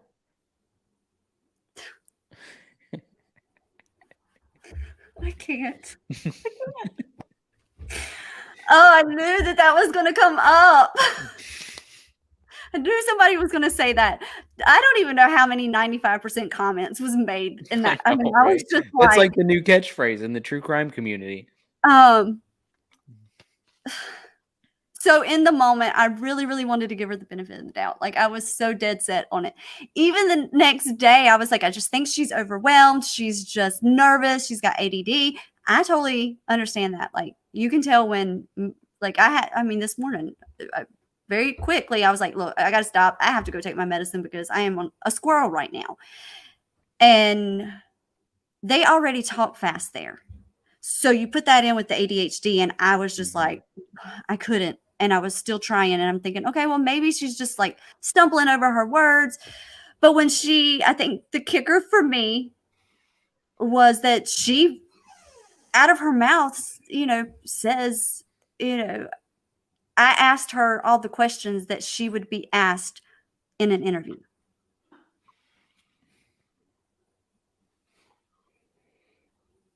I don't know, Tyler. It's a lot to unpack. Do you put any weight on it at all? So some things stick out. There were some things that I am obviously behind the scenes, like dissecting. We haven't got to a part that I am trying to find because I'm pretty sure that, let me rephrase that. I don't know that she says it, but I'm like 95% sure. We'll put that. And then this is like really true. I'm 95% sure that she says it, but there's that 5% that is questioning myself because there was just so much going on that night. And it dawned on me, like, when I did not go to sleep that night. Like, I stayed up all night, like digging into what I feel like was, when she slipped, that my entire theory changed entirely. Really? And if it gets to, if we get to the point where, so she said something that you believed and then it made you change your theory. What was it? What, like, no, I don't think she meant to say it. I see. I don't think she meant to say it. Can you give us a hint? She does say a name that, we've all heard it multiple times, that just stuck out to me in that moment when she says it, and I've got to, make sure that she says it in the way that I thought she said it, because it was like 2:30 in the morning. I was like, wait, Yeah. and it might have been later than that. And do what? What is it insinuating? So we've seen this name and this face, and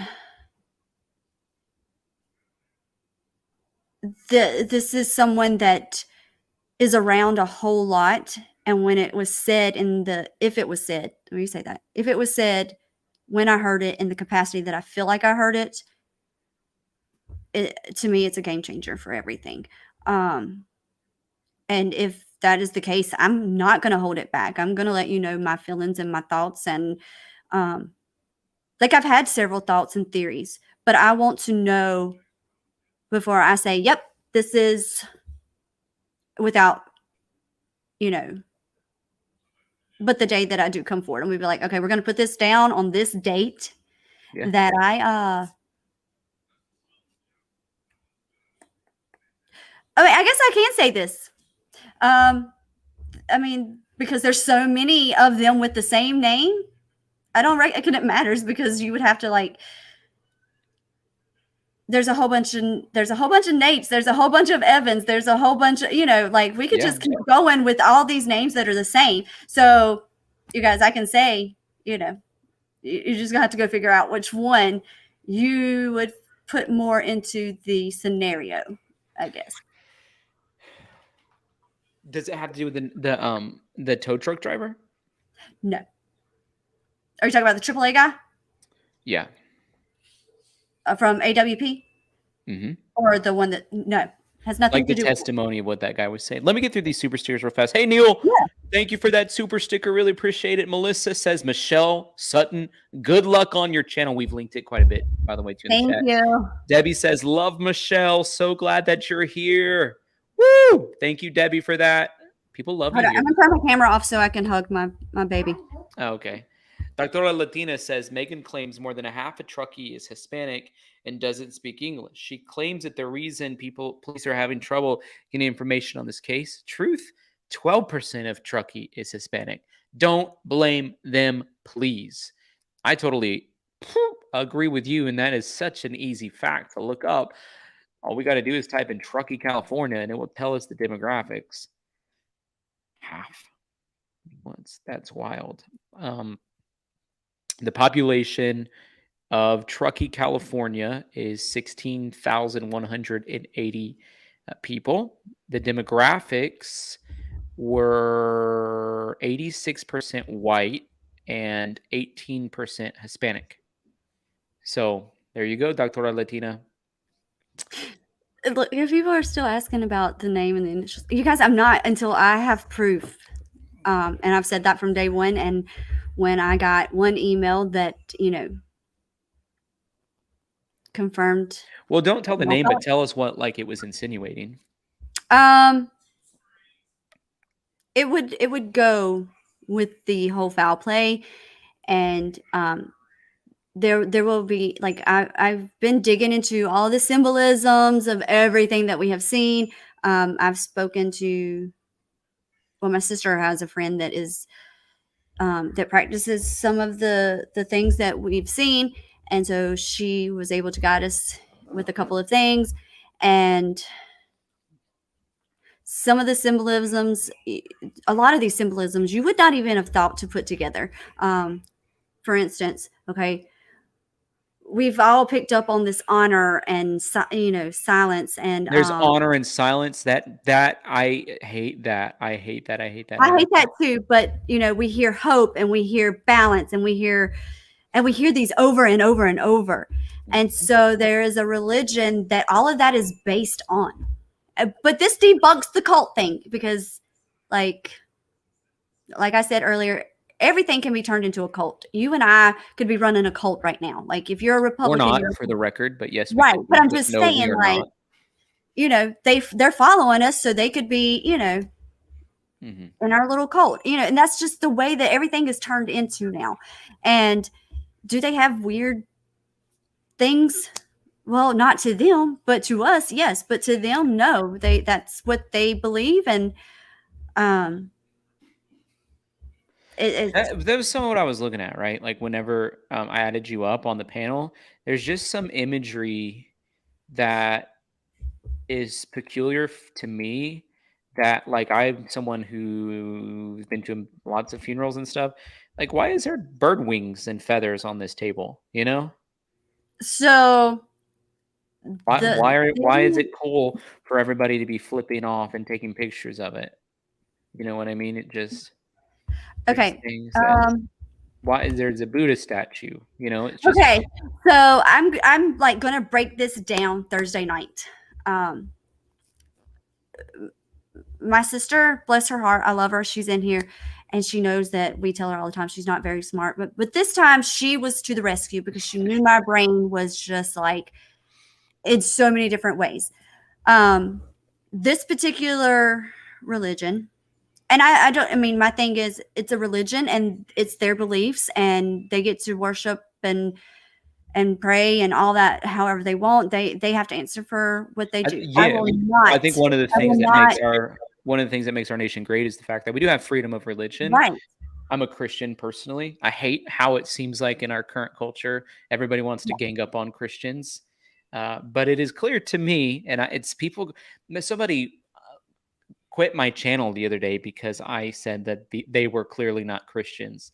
Like, look at the pictures from the funeral or the celebration of life. They were in other witchcraft things they were doing. I'm like, they are clearly not Christians. That's all I've said, and somebody got really very upset about it. Okay. This is because I really I'm working on my video, you guys, and I know that everybody's like, spill it, spill it, spill it. I want it all perfect, but I will give you can look it up on yours and you can share it. I'm going to give you a quote that we have all heard and we have all listened to, and it's going to pull up fast. And I don't know that, I had never heard it, and anybody that I talked to had never heard it, but you can type in the 3 gates in which all words should flow through. Is it truthful? What was it? Is it truthful? Is it? Is it true? Is it necessary? Is it kind? Yes. Well, I don't think it was necessary. It was something. It might be, but is it kind? Is it truthful? Is it? I don't Yeah. remember what.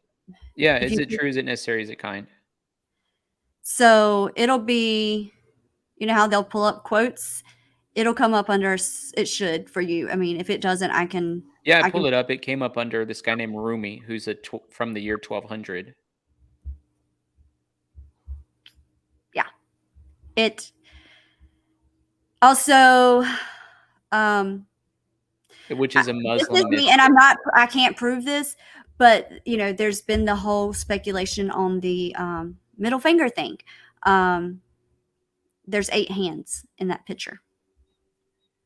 It was supposed to be the 7 people that was on. If you go back, There's 8 hands. Yeah, 1, 2, 3. Yeah. But there's only 7 in the picture before or after. The one of it says the teens backstage, and they're all that one. There's only 7 there. All 7 of those are in that picture, plus one more person. They use a 8-point star. I see.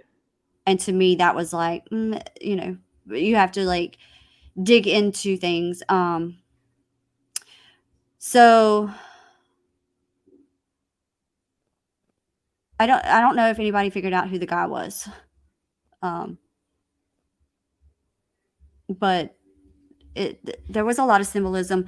And this religion also uses a lot of Buddhist background too. And so that would be where the Buddhism, they worship the earth,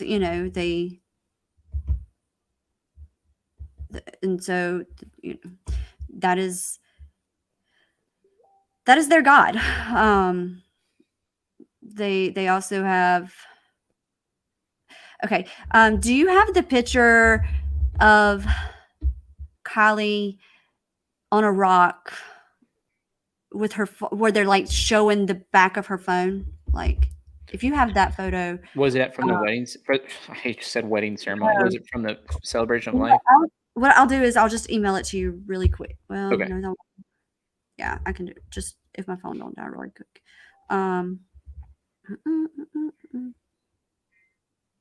It's going to come up under a different email though. And this dawned on me after I watched I was going back and watching Check-Its just to get my feel for it. And he had done one of his videos where he was out there on Coldstream, and there was this random purse and a book and something else just out in the tree, like nothing out there or whatever. But the purse that I'm gonna send that to. At first, I remembered something that I had seen on Instagram with Kiely's purse. And in that moment, I thought, well, dang, that's at Kiely's house. This picture had Kiely's that purse in it, which the purse was different, but I'm glad that I thought about it because I've not seen anybody else say anything about this. They've only pointed out her picture, and I feel like this is pretty significant. There's a new YouTube channel called Cast Thinks. Have you heard of that? No. Okay, I'll put it up on the screen. And this is what Doctora Latina sent me. I'll link this in the chat. Cass Thinks. This is from her. Spanish?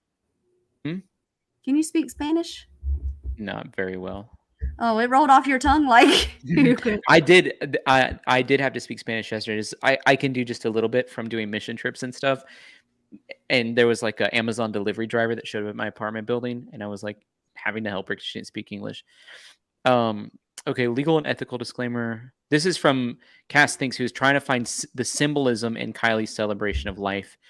There's a whole lot. Oh my gosh, there's so much symbolism in that. Kiely Mae Rodni disappeared after a gathering. Her remains were found. Kiely Mae, it's the origin of Kiely's name. It's a Hindu goddess considered to be the goddess of change in Shaktism. It's the feminine form of the Sanskrit word time as a changing aspect that brings to life or death, which I think is very fascinating. was held on September 10th, the celebration of life, which is the day of the new moon. It's ruled by the planet Neptune. Attendees were seen wearing white garlands. Celebrating love, singing, and dancing were the thematic motifs of the ceremony. Kiely May is a lover and a dancer first. Favorite flower is said to be red hibiscus. The statues are draped over red hibiscus and white flower garlands on the day of Puja, celebrated during October's full moon. In classic depictions, she's wearing a garland of human skulls, white in color, often enumerated at 108, an auspicious number in Hinduism. This is just fascinating to me. Right. And like, to me, it's like they done their own creation, and like just like they took bits from Hinduism and bits from Buddhism and bits from pagan and Wiccan and just kind of like are doing their own thing. Following the cremation, the family gathers for a feast. The feast consists of sweets as a symbolic gesture to celebrate the process of detachment from the physical body. They did that after her cremation. Here's the photo that shows 8 fingers in the shape of a star. That's what you were pointing out. That's what made me think of this. Flowers, feathers, and dance symbols all have to do with that goddess. The Kali Yantra represents the energies. It's depicted as geometric circle, 8 lotus petals. Red and yellow flames are transformative fires. Leo season. Kiely went missing shortly after her 17th birthday. August is the 8th of the month. Here's her name, which I thought this was interesting. Can you back to the page just before this? Kiely went missing shortly. Okay. I thought you said shortly after, and I was like, wait, what? You were like, that doesn't add up. Yeah, Kiely went missing shortly before her 17th birthday. August is the 8th month of the year. Kiely was described as being about 5 feet 7 inches tall, weighing 115 pounds, with blonde hair and a tattoo of the number 17 on her ribs. The numbers 1 and 7 add up to 8. Her name, 1, 2, 3, 4, 5, 6, 7, 8, Kiely May equals 17. I mean, this is just like, there's so much like darkness, in my opinion, even attached to her name. All the symbolism. So when you were reading Mom's words a while ago, yeah, you made it sound so much more elegant than what I had it in my head. Let me just say that. Because when I read it last night, went back and read it last night, because I watched it when it was live. Because people kept saying about now there's balance. And I had to go see if that was what it said. But on the 8-point star, there are like, one of the points means balance. One of them means honor. One of them means, like, there's 8 different things that they use. It's just weird. Like you said, I'm not trying to call people weird. It's like, from my viewpoint as a Christian, it doesn't line up with my theology. I'm glad they have the freedom in our country to do whatever they want to do. You know what I mean? And so I celebrate that. For me, there's just like 48 reasons, including the celebration of life, that makes it seem dark to me. So so the 17, I looked into that as well. That's 17, in their religion, it's time to move into a new position, per se, like a reincarnation type belief. So someone just said that 17 was also a rapper, and that's why she got it. But if you look closely on the rock that is at the memorial. Okay, so this is the video that Check It has it. I'll come back to what I was just saying, because I'll finish that. But this is so I seen this bag, and I was just like, I've seen that bag, or so I thought. In the next picture, this picture's been going around, but they, I think, have cropped it. And what you see on that, because I thought the purses were the same, and he was out at Kiely's house, that would just be, she left it and went somewhere else, type thing. But in the next photo, you see that they're not the same, and there's quite an interesting. I'll let you see if you spot it. You mean this? Yes. Mamma mia. So back to the 17 thing. The rock at Prosser that is a memorial also has the number 17 on it.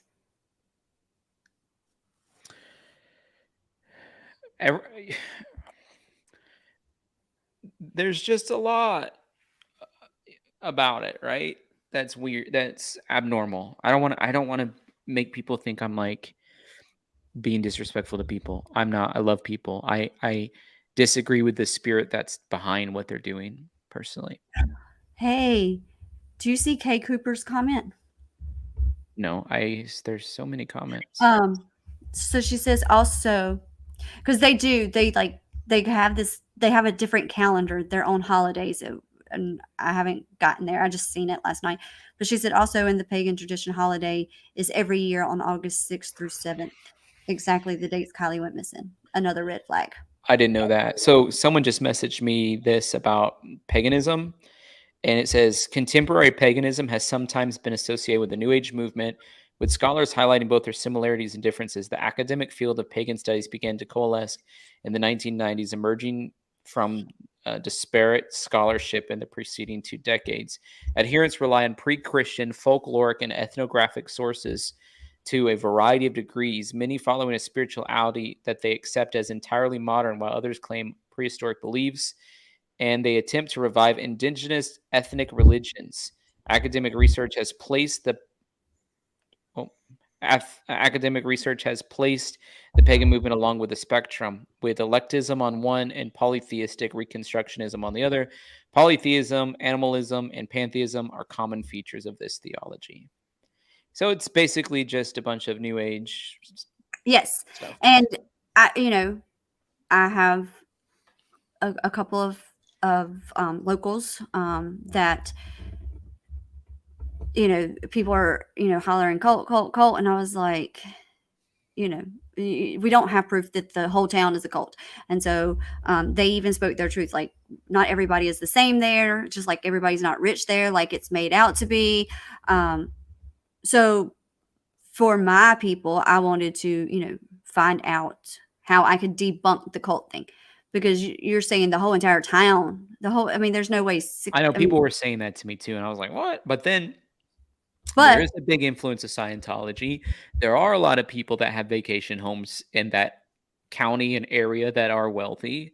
There are a lot of kids like Kiely, like you just heard me read, traveled all around the world. You can't, if you live in the kind of income that I grew up in, we didn't even leave the state, much less traveled around the world, went skinny dipping in some Pacific Rim, went and checked the Aurora Borealis in Iceland, multiple trips to Europe. That never even happened. The only trips I've taken overseas is for mission trips. So I don't care if they have money or not, but there are a lot of people there apparently with money. There are a lot of situations that involve anti-Christian spirituality in that region, including Scientology. I read a whole report on how, like, some of the work that was done in Truckee through Scientologists, they were named like humanitarians of the year or something, which to me is so crazy, like a group of Scientologists. So there's just some things that there's a lot of merit in what's being said there. Yeah. And like somebody just said, what was it? And we said that before I went into it. Just because they are spiritual doesn't make them a cult. Like, I made that very clear. Like, it's not a cult, it's their religion. Like, being a Republican, or there's everything is a cult. Like, if you eat certain foods, you're in a cult. It's just crazy now. Everything can be turned around into being a cult.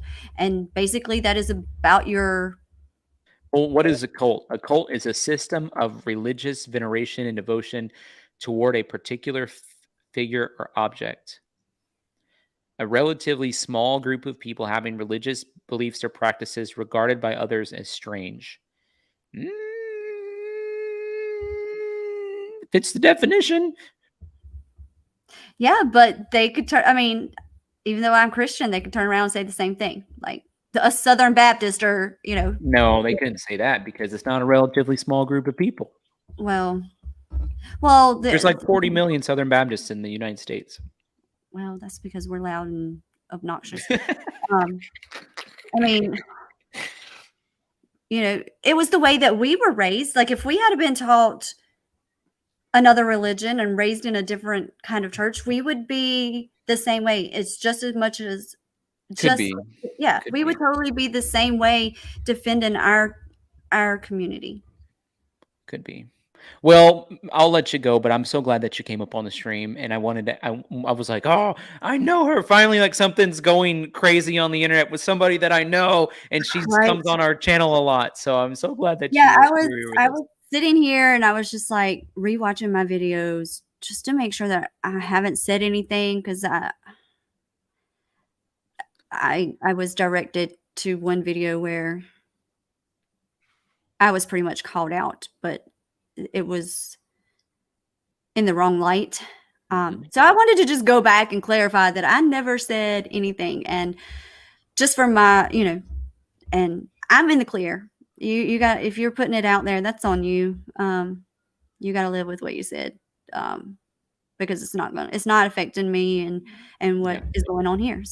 So for the record, she does not think teenagers should drink and drive. All right. I do not think teenagers should drink. I don't think an adult should drink and drive, but don't think anybody should drink and drive, but also especially teenagers. Thank you, Patricia. Yeah, and hopefully nobody's making excuses for every action. Yeah, a lot of that. So, all right, you guys, we've linked your channel, so I think everybody's anticipating your Thursday video, and yeah, we'll collaborate more. Thank you so much. Yes, Appreciate you. Thank you for hopping on. Absolutely. I will see you guys soon. Night. See you. Bye. Well, guys, that was so awesome. I'm glad that she was able to come on our channel. And like I said, I've been on the panel with her before on Zap Girl, and she's been in our chat quite a bit over the past couple of weeks. And so was glad that we were able to have the conversation with her. She did such a great job just sharing that with us. I've linked several times in the chat her channel. If you guys want to go subscribe to her channel, that would be wonderful.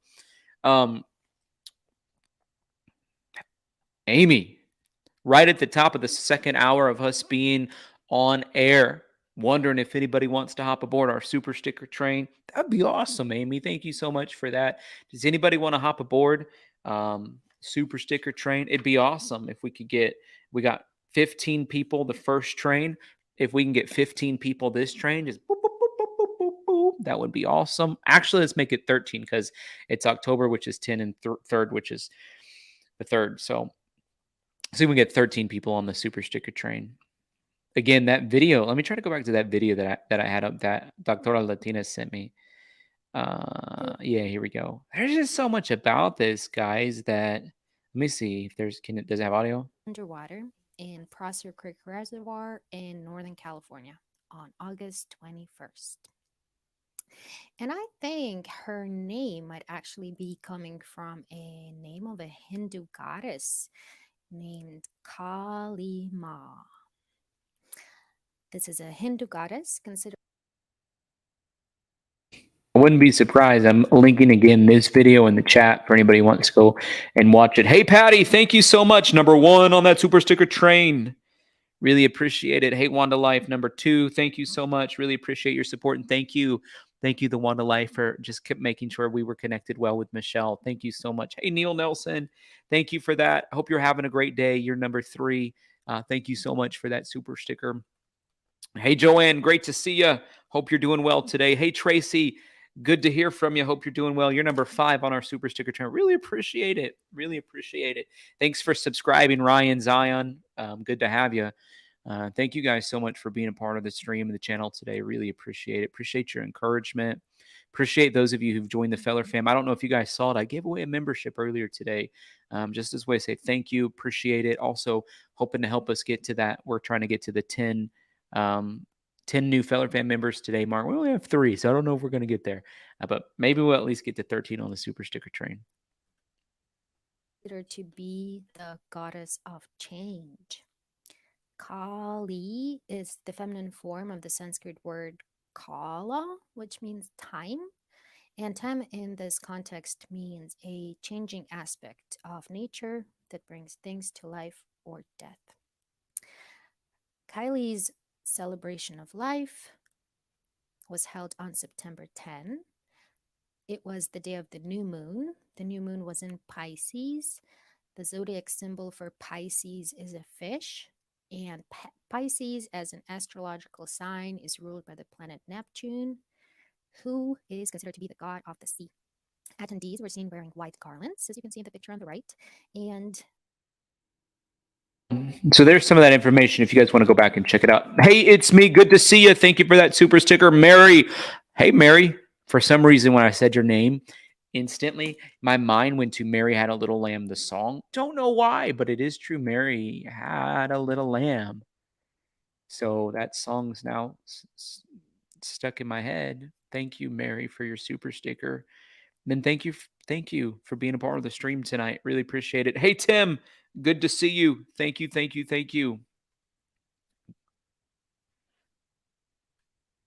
I think we're up to 8 on that super sticker train.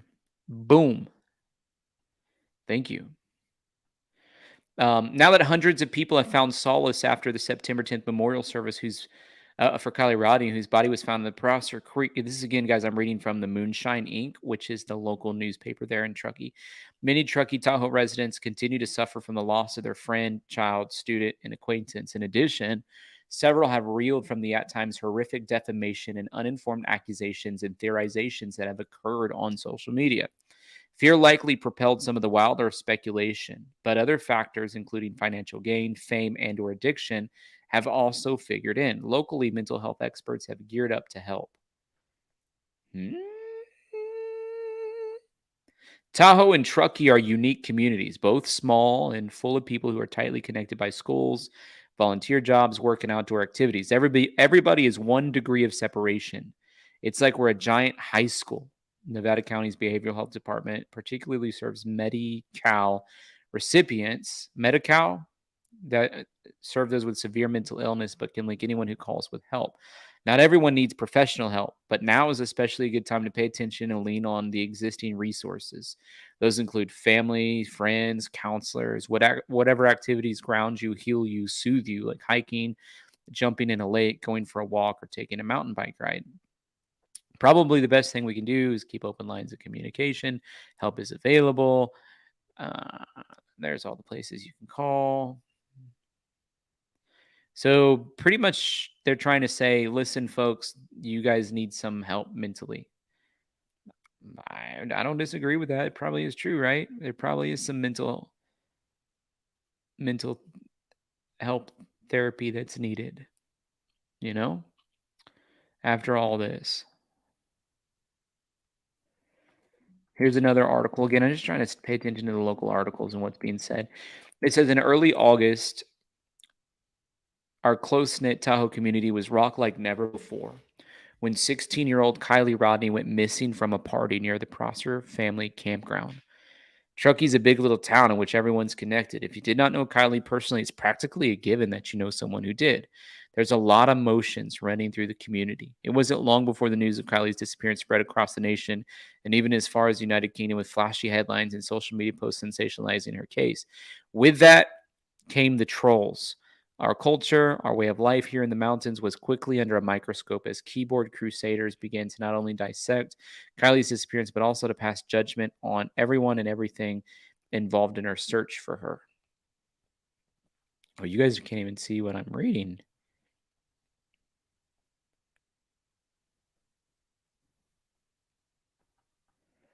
Here, that's what I'm reading right there. Hey, little Lucy. Welcome to the Feller fam. We are glad to have you. Thank you for hopping aboard. Hey, Joan, you're number 9 on our super sticker train. I thought we were taking off real fast to get there to 13 and simmered on down. So hopefully the next couple minutes we'll get a couple people to pop on to the super sticker train. And do you guys think that the town of Truckee has been under... Do you guys think the town of Truckee has been under scrutiny, speculation?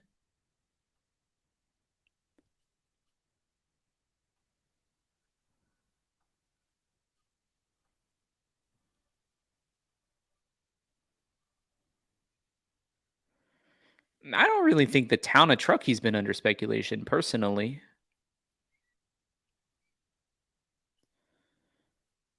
This is the local Moonshine Inc. article that I'm reading right now, Wanda. Hey, Patty, thank you so much for that. So you guys are saying, yeah, the town of Truckee is under speculation. Okay. I retract my statement. I think like my thought would be like, no, the sheriff's department has been.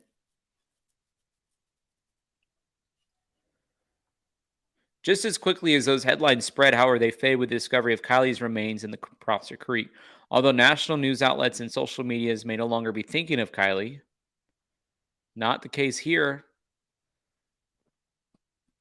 We're thinking of Kiely. We're still over here thinking about Kiely.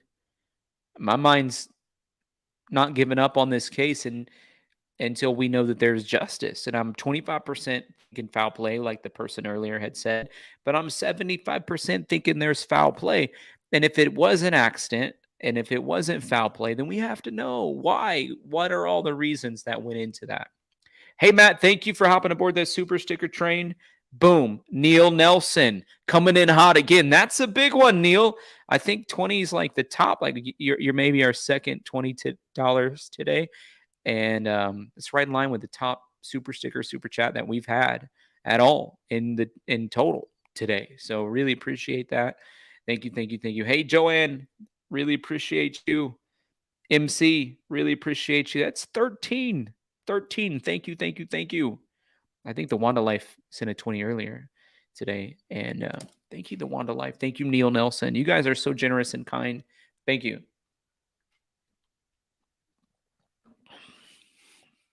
Yeah, we were rolling hot now. I like that. I like that, Amy Heights. For members of our community, her loss weighs heavily and it will continue to do so. Many of us are looking for some sort of closure, still trying to make sense of the loss of this beautiful, shining light of a human being, as loved ones have spoken of her. And folks have taken to different ways of finding that closure, whether by going around town and taking down flyers, joining together and make music, as did local artists, the Dead Winter Carpenters, Angèle, Julie Brisbane, Brooke Shabbat, and Rubicon Gold, or going into Truckee's Cha Fine Teas, where Kiely worked, and ordering her favorite drink. If there's ever a time as Truckee Tahoe residents shine, it's when one of our own is hurting and need or at risk. I've personally seen what our citizens are capable of, and the effort to find Kiely was no exception. In the initial days after Kiely was reported missing, hundreds of residents from Raleigh region came to post flyers, form search teams, organize efforts, and ask, how can we help? People donated food and water to nourish volunteers, dirt bikers, hunters, off-road enthusiasts who knew the mountainous roads inside and out, hit the ground running, biking, and riding to search miles and miles of rugged terrain. At the first press conference outside of Truckee, a television news reporter questioned why there was such a massive showing. People said, "It's Truckee!" I could not have agreed more. I feel so blessed to be part of this amazing community. Our thoughts, prayers, and positivity continue to go out to Kylie's family. So the good people of Truckee Tahoe keep shining and do what we do best by supporting the Rodney and Neiman families. There you guys go.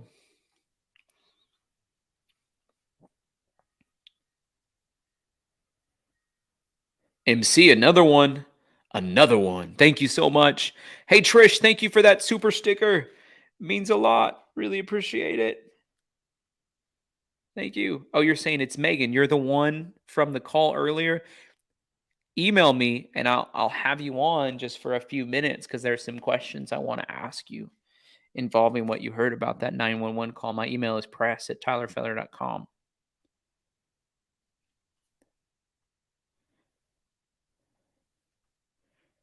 If you're okay with it, might be tough questions too, just to be transparent with you before you come on.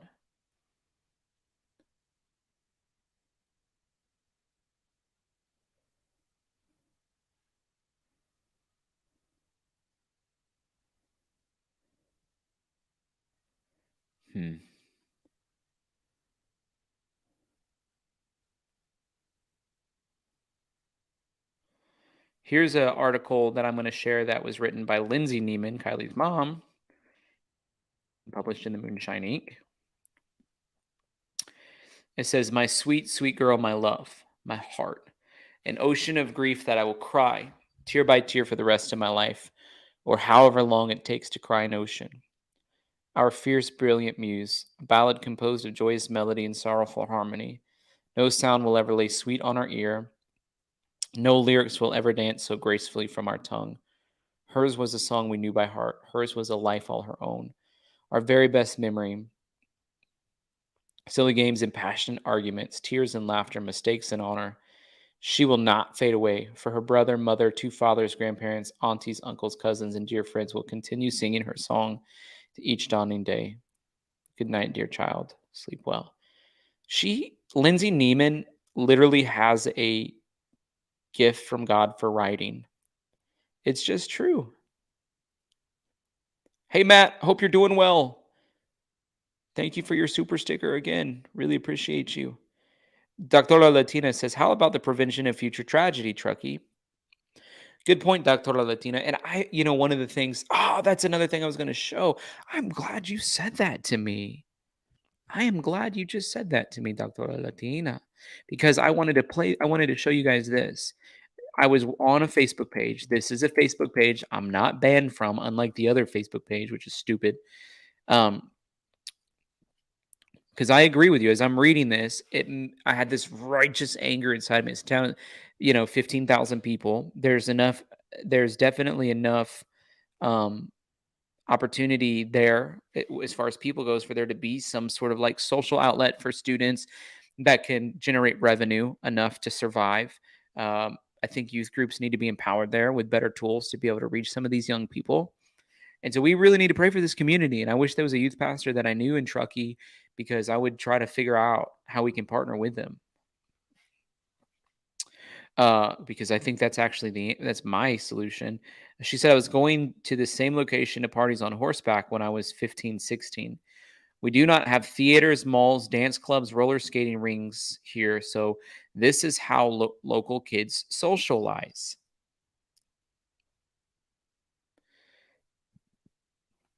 Well, listen, the town I grew up in only had 300 people. And you know how kids socialize? They sit around in parking lots together. You don't have to go do this. Hey, Anna B., welcome to the Feller fam. You're number 5. Number 5. That's so awesome. We're trying to get to 10. We're halfway there. Stream Elements calls you a sponsor. Sounds like a pretty good name. Sponsor. Okay, next. The police department has several officers that graduated from Truckee High, and they've partied there too, so they are aware of that area. Most kids know how to spend the night in their cars. Parents know this is the case and actually tell their kids, don't drink and drive, and if you do drink, just camp there. Do you have your pillow and sleeping bag? We've stayed here for generations. We are free to raise our kids in the wild. Yeah, but what about when it's your kid that dies?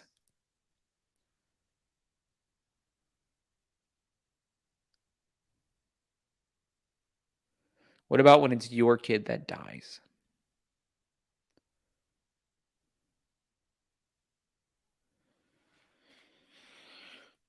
Whew.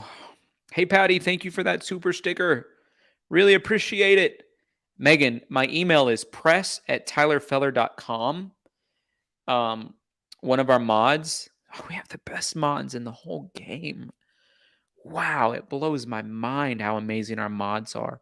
One of them will put it in the chat, and then it's press@tylerfeller.com. And we'd love to have you on. We'd love to talk to you for just a second. And I want to ask you, are you free to raise your kids in the wild? Hey, Doctora Latina, coming in hot. That's the sound of the biggest super chat of the day so far. And it also goes with the fireworks of the fox jumping, which is on the sticker that you sent, Doctora Latina. Thank you so much. And thank you so much for giving me the idea to show this thing up there where they're saying, parents say, go party. If you drink, bring a sleeping bag with you. Go ahead, just take a little snoozer in your car. We're free to raise our kids in the wild all we want. That's only partially true. Your freedom ends as soon as somebody else's rights are infringed upon. And from my perspective, the moment that someone's intoxicated behind the wheel, my rights are infringed upon. So there we go. Thank you, Dr. Latina. Hey, Kathy, you said disproved. I listened to all the 911 calls, none from Prosser, our car lights in the water. Yeah, but did you do a FOIA request and read the and read the call logs? Just because there wasn't a dispatch over it doesn't mean that somebody didn't call it in. Somebody could have called it in, and when they called it in, they just was like, nothing serious here, and then just didn't do anything with it. So we don't really need to listen to the scanner. We need to get the call log. And so I really need the call log.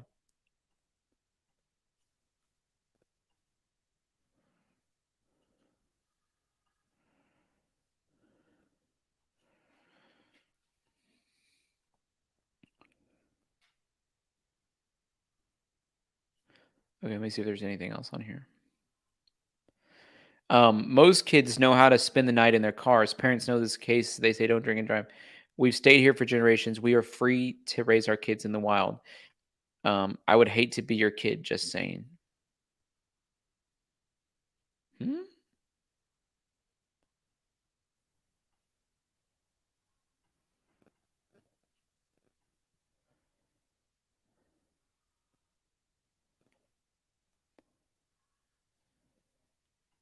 Is your family raised in the wild?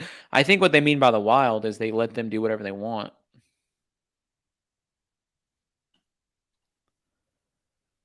We do not have theaters, malls, dance clubs, roller skating rings. Is it rings or rinks? Is it roller skating ring or roller skater rink? I think it's rink, right? Not a ring. A ring's what you put on your finger, right? A rink is what you skate on. Roller skating rink, not a ring. You can skate on a ring, you fall. Hey, Anna B, thank you so much for that. For your super sticker. Little avocado lifted weight saying, keep it up, keep it up. Appreciate it. Guys, does anybody know how to give MC my email address? Megan, so I can give her the link to call in, because I want to ask her about the 911 call. I want to ask her about what it means to be raising your kids in the wild. I want to ask her if it's okay to drink and drive, which it's not from my perspective, but she's the one who said it. So I want to ask her about that.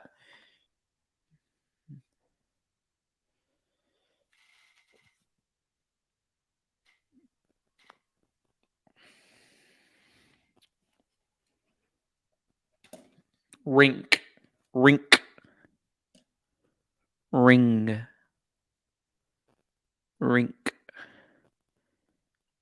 What's this live about? Just sounds like judgmental truckee bashing. Really not Christian-like, guys. I'm done. Cheers.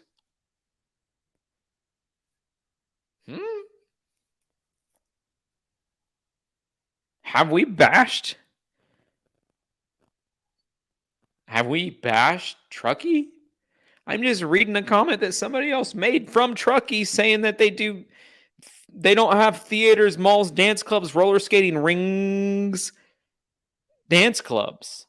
I have silliest thing I've ever heard. I'm not bashing anybody. In fact, I'm like the opposite. We're having a civil discussion sent with grace.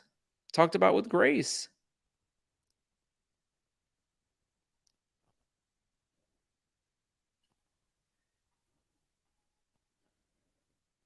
They're not bashing Truckee. I said they need a good youth group. I think that about everywhere. This is a no Truckee bashing zone. You're talking about bashing.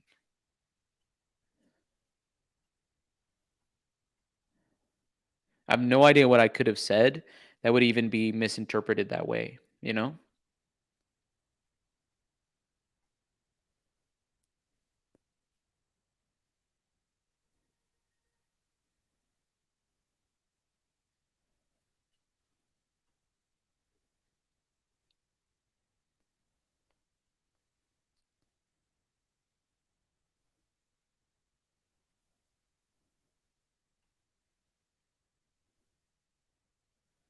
She was just yapping.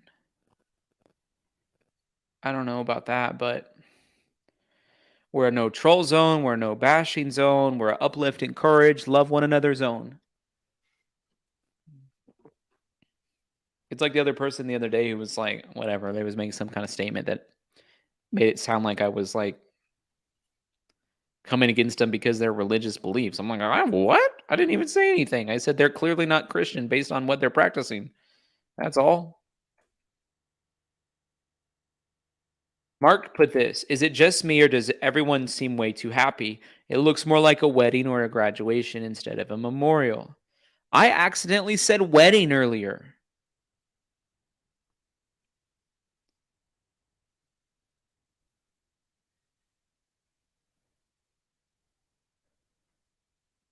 Does John Podesta really have a home in Truckee?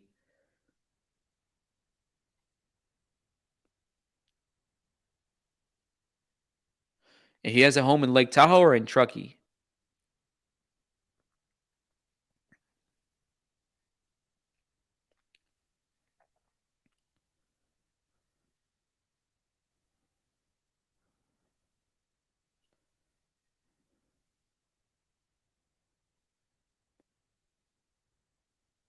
Guys, I'm waiting on Megan to email me. In the meantime, I'll share with you guys this Squirrel Girl Crime Talk posted this today, which I thought was interesting. So they started like this petition. I'll put the link if you guys are interested.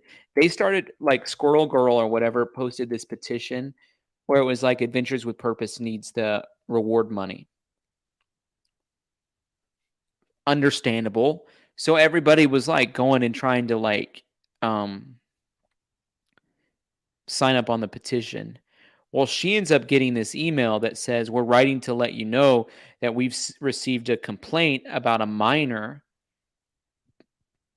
picture posted in your petition, and the parents are asking that you take it down. And so they automatically took the picture down, which I thought was like fascinating. So it means like Kiely's parents complained about this petition. Don't know which parent, because Kylie's picture was used on it to try to get the reward money to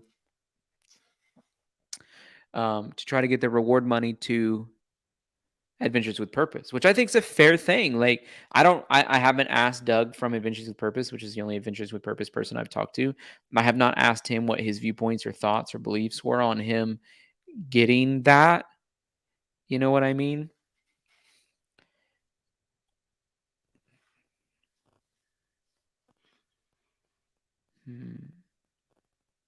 But it's to me a fair argument. They said whoever finds Kiely gets this money. They find Kiely, they don't get the money. Explain that to me.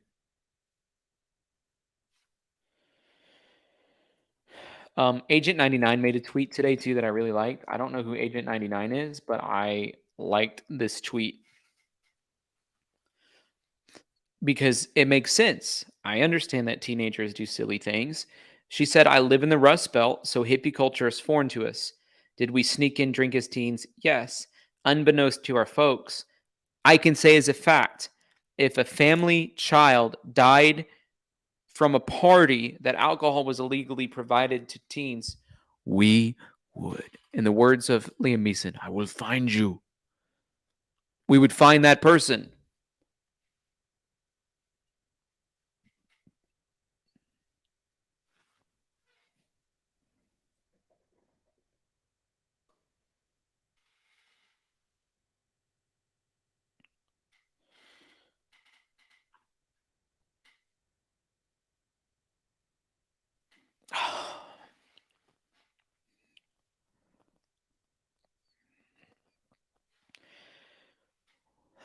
I'm curious to know. Put in the comments, who do you think it was that supplied Kiely Rodni with alcohol?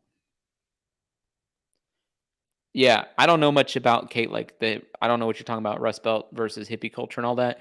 That part of it, I'm not necessarily talking about. The part that was really sticking out to me was the part where it's like, if somebody in my family died from an adult that served them alcohol, I would make an issue about that.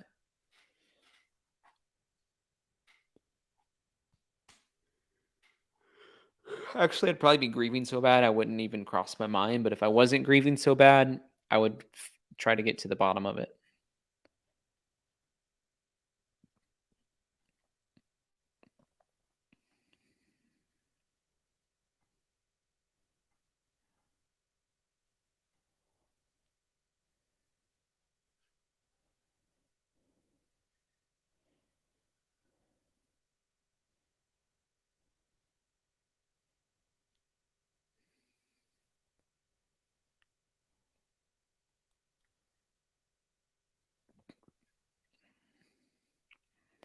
Okay, guys, I'm going to give 5 more minutes for Megan to... No, I'm giving 3 more minutes for Megan to email me, and then we're moving on.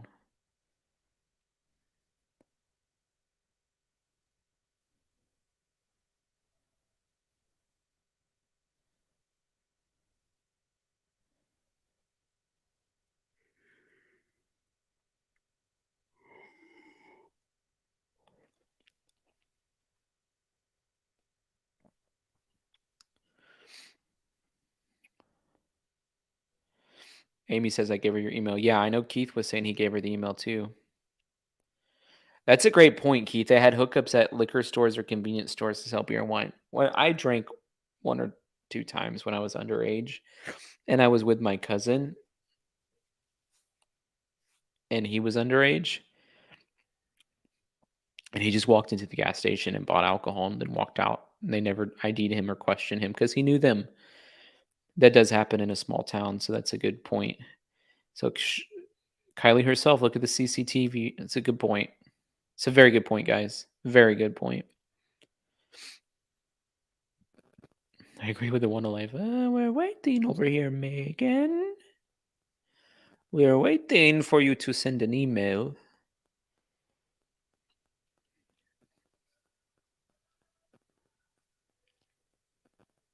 Also a great question there, old Matt. Great. You always have great questions, Matt.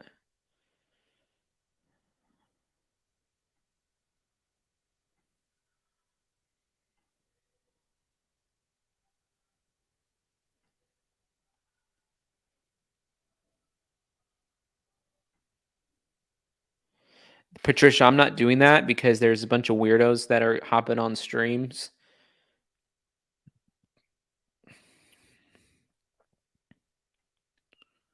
So I'm now from now until as long as I can remember, or as long as I can think, I'm not putting the link in the chat. I'm going to have people email me for it because of like what happened with Zav Girl, for example, and a few other instances. I want only the people that we can trust to be on the stream. I became a member to chat and get email, but I don't see it. Okay, it's right here. It's press@tylerfeller.com. Very simple email address. press@tylerfeller.com.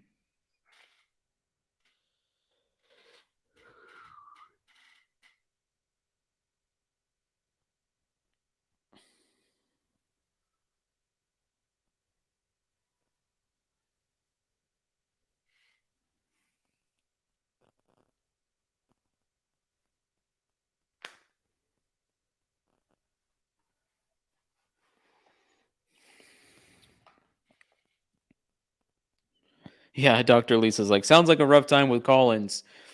Miss the drama. Yeah. Luckily we're a little more careful here, but I've had my fair share of run-ins that I'm trying to avoid. But Zav Girl had to quit a live and stop a video. Like she just had some issues. It's good to see you. Hope you're doing well. I so enjoyed getting the picture of you guys holding the Jesus painting. It warmed my heart. And then I saw a picture. I didn't see a picture. I saw Latresa and her husband Mark in person wearing T-shirts with the Jesus image on it. It was so cool. I didn't know that. I didn't know that, Melissa, that Zav's mom has COVID. I didn't know that. Does she have COVID? I'll pray for them.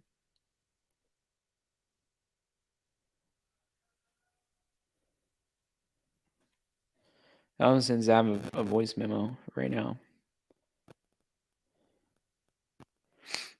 while we're waiting on Megan to email me. Hey, Zav, somebody just told me that your mom has COVID. I didn't know that. Just want you to know I'm praying for her. And yeah, I just declare in the name of Jesus for COVID to leave her body. I declare all fever, all symptoms to go. And I just thank you, Jesus, that you're touching her mom and you're bringing healing to her. In the name of Jesus, amen. And Zav, I want to know, do you have COVID too? Because if so, I want to pray for you too. Let me know.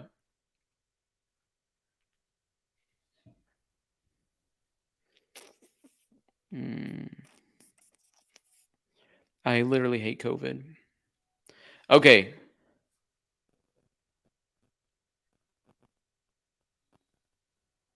I got an email finally from Megan.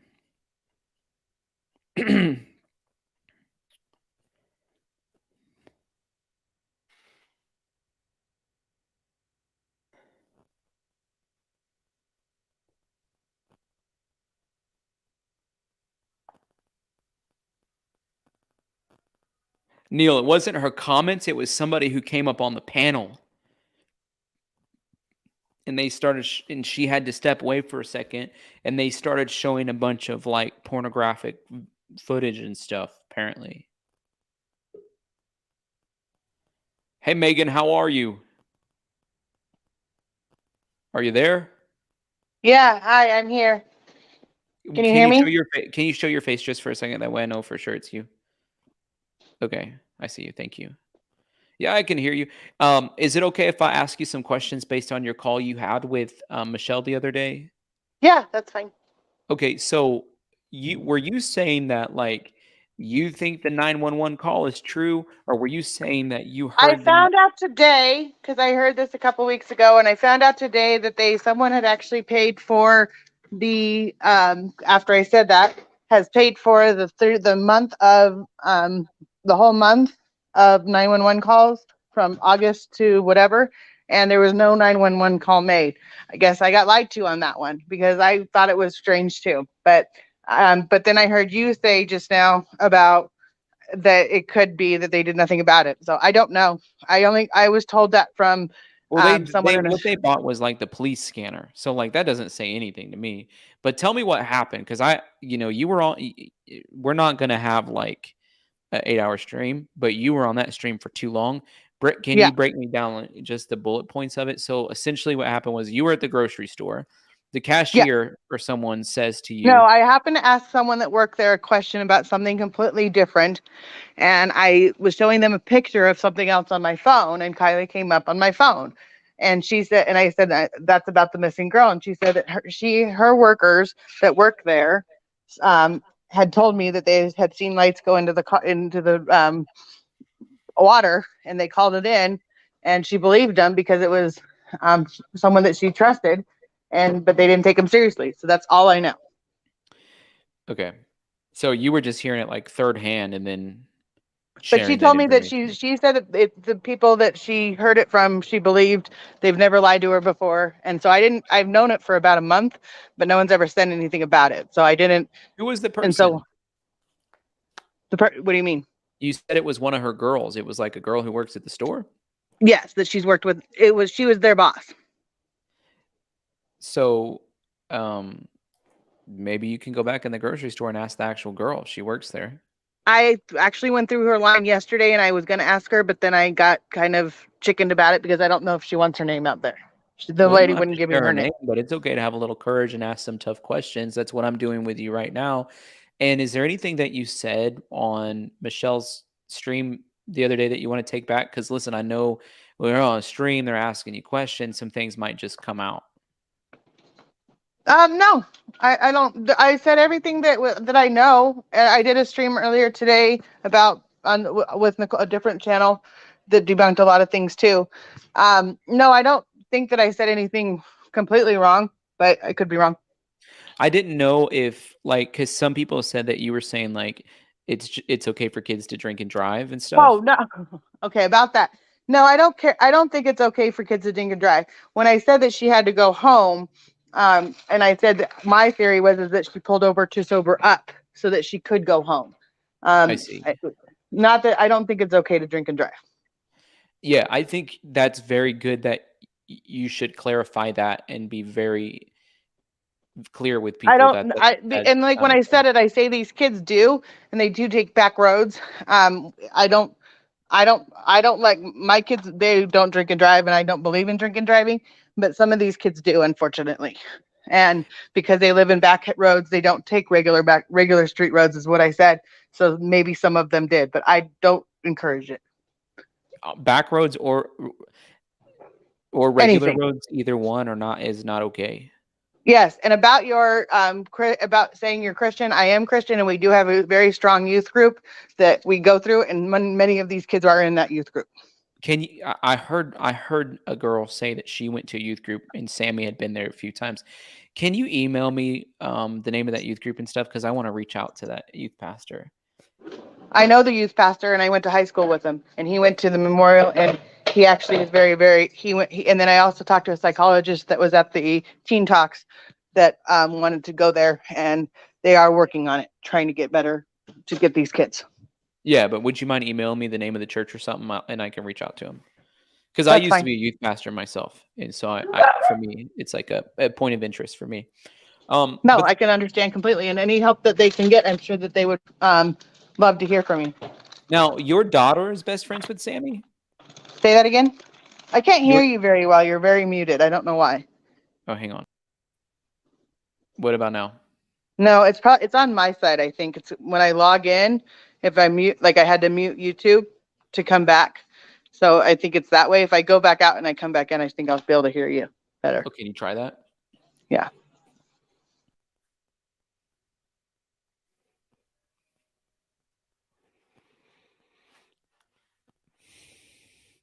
If you guys have a question you want to ask her, maybe if you send it in a super sticker or something. Is it better now? No, it's not, but it's all right. I can hear somewhat better.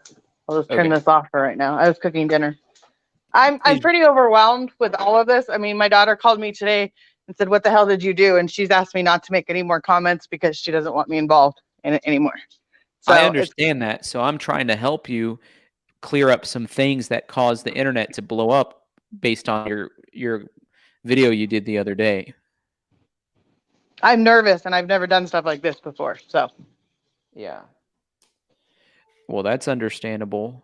Is your And I so was your trying- daughter's and best when I was friends with looking for Sammy your or email, no? I was looking for it to be highlighted, so I had to press it. I didn't know that I had to go and type it in an email address. That's why I couldn't. Oh, I see what you're saying. Okay, I'm sorry about that.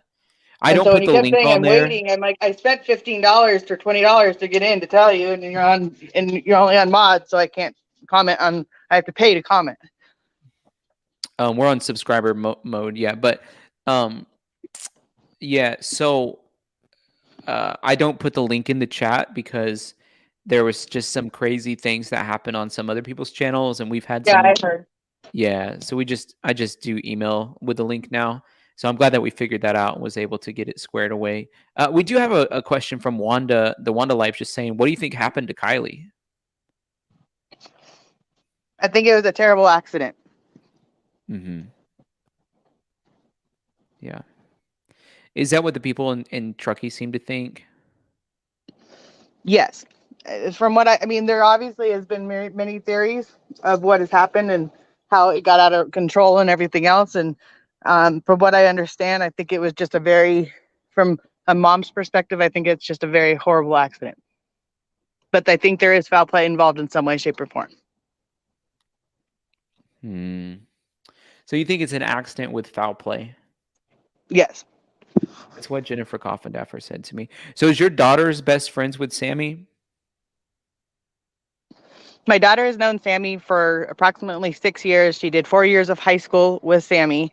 My son is the same age as Sam. They graduated together, and so my daughter's off at college now. So that's why she made a statement saying she did all 4 years with Sammy. Well, my son knew Sam from his grade, so my daughter's known Sam the whole time that she's lived here. We came back about 8 years ago. Okay. So is it like a 7th through 12th grade school or something? Because if she's 2 years It used older, to be. It used to be, but now that's why I said also before, it could be upperclassmen. It used to be 7 through 12, but now there's there's a there's 6th, 7th, and 8th in one school, and then 8th or 9th through 12th at the high school. So my son and Sammy were together at the other school, and where I my see. son where Sam met my daughter through that way. So is your son and Sammy friends or no? Through my daughter, yes. Okay. When you say they're friends, like they like went to parties together, or what kind of stuff did they do? They hung out together. Sam's been on trips with us. Sam's been in my car with me many times. My daughter has met Sam. I've seen Sam many places with my daughter. They hung out every day together for approximately 3 years. Yeah. I think it's really unfair how people have been going after teenagers in this case. Very. Yeah. Have you been watching my channel at all? I've been one of the only channels that have been sticking up for the teenagers, including Sammy. That's what I'm here for, is to stick up for the teenagers, because I have talked to all of these teenagers in many ways, shape, or form now, and I only am, and I'm trying to be an advocate for them. Mm-hmm. Yeah. Yeah. So this other channel today was reporting that your son was at the party. Is that true or not? My son was not at the party. My son is not Nate Cole, so that can end right now. It's not Nate Cole. Was that what the? Yes, that's what I got told. I got sent everything yesterday or 2 days ago, and because I had taken a break from social media for two weeks because I just couldn't handle it anymore. So is there anything like that you've heard that you want to like clear up? I'm being told from my daughter to stop, that I can answer yes or no questions, but I cannot comment if I don't know. Like, Okay. I can't speculate. Dr. Latina says, what kind of accident? Was it an OD with the cover up? I don't know. Was it a car accident because of a DUI? I don't know. Can Megan explain a little bit more about her impressions?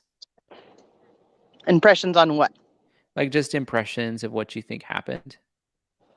My impressions is that these kids went out to have a end of the year party and say goodbye to their friends, and it turned into a tragic accident, and we don't know until it comes out what the final answer is.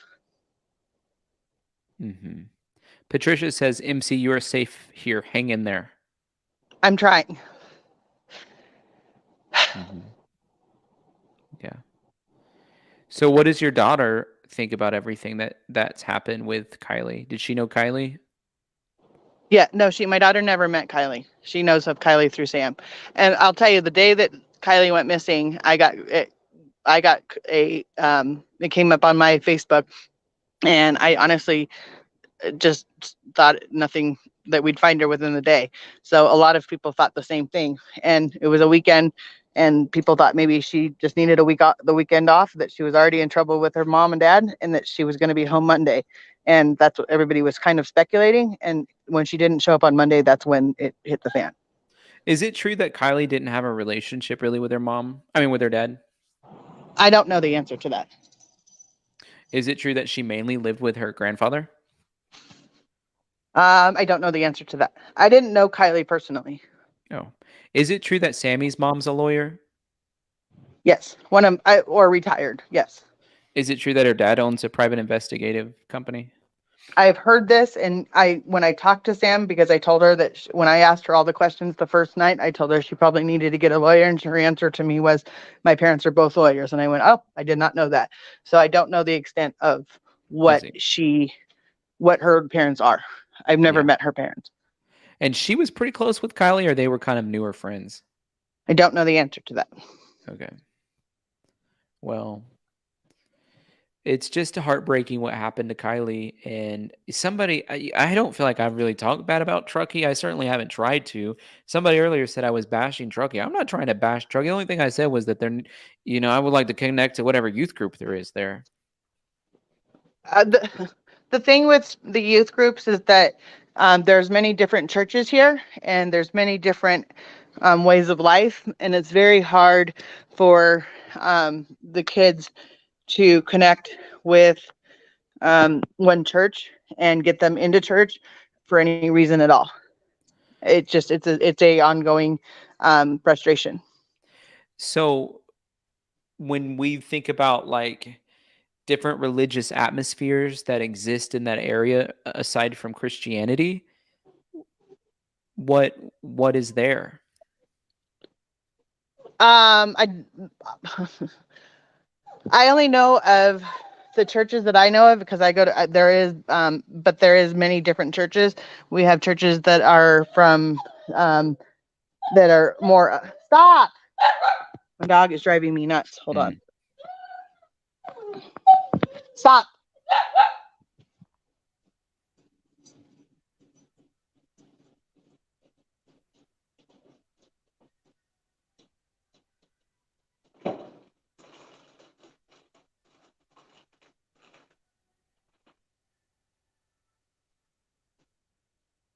No more. All done. All gone. No more.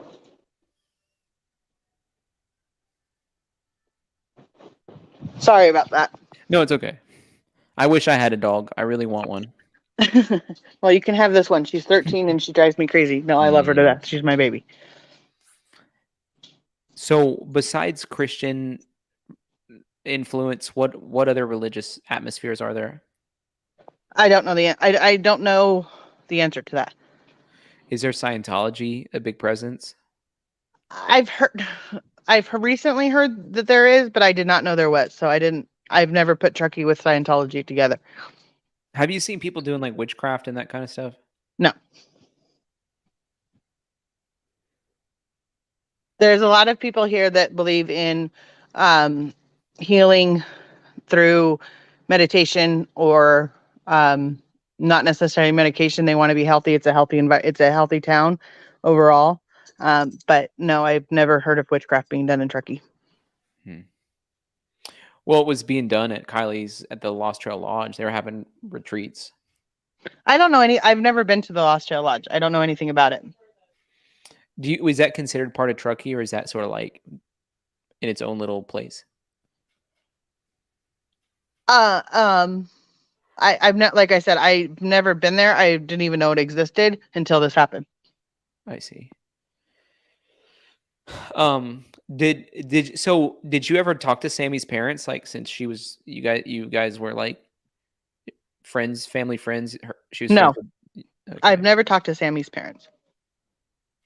I've had when she's had disagreements with her mother or her father.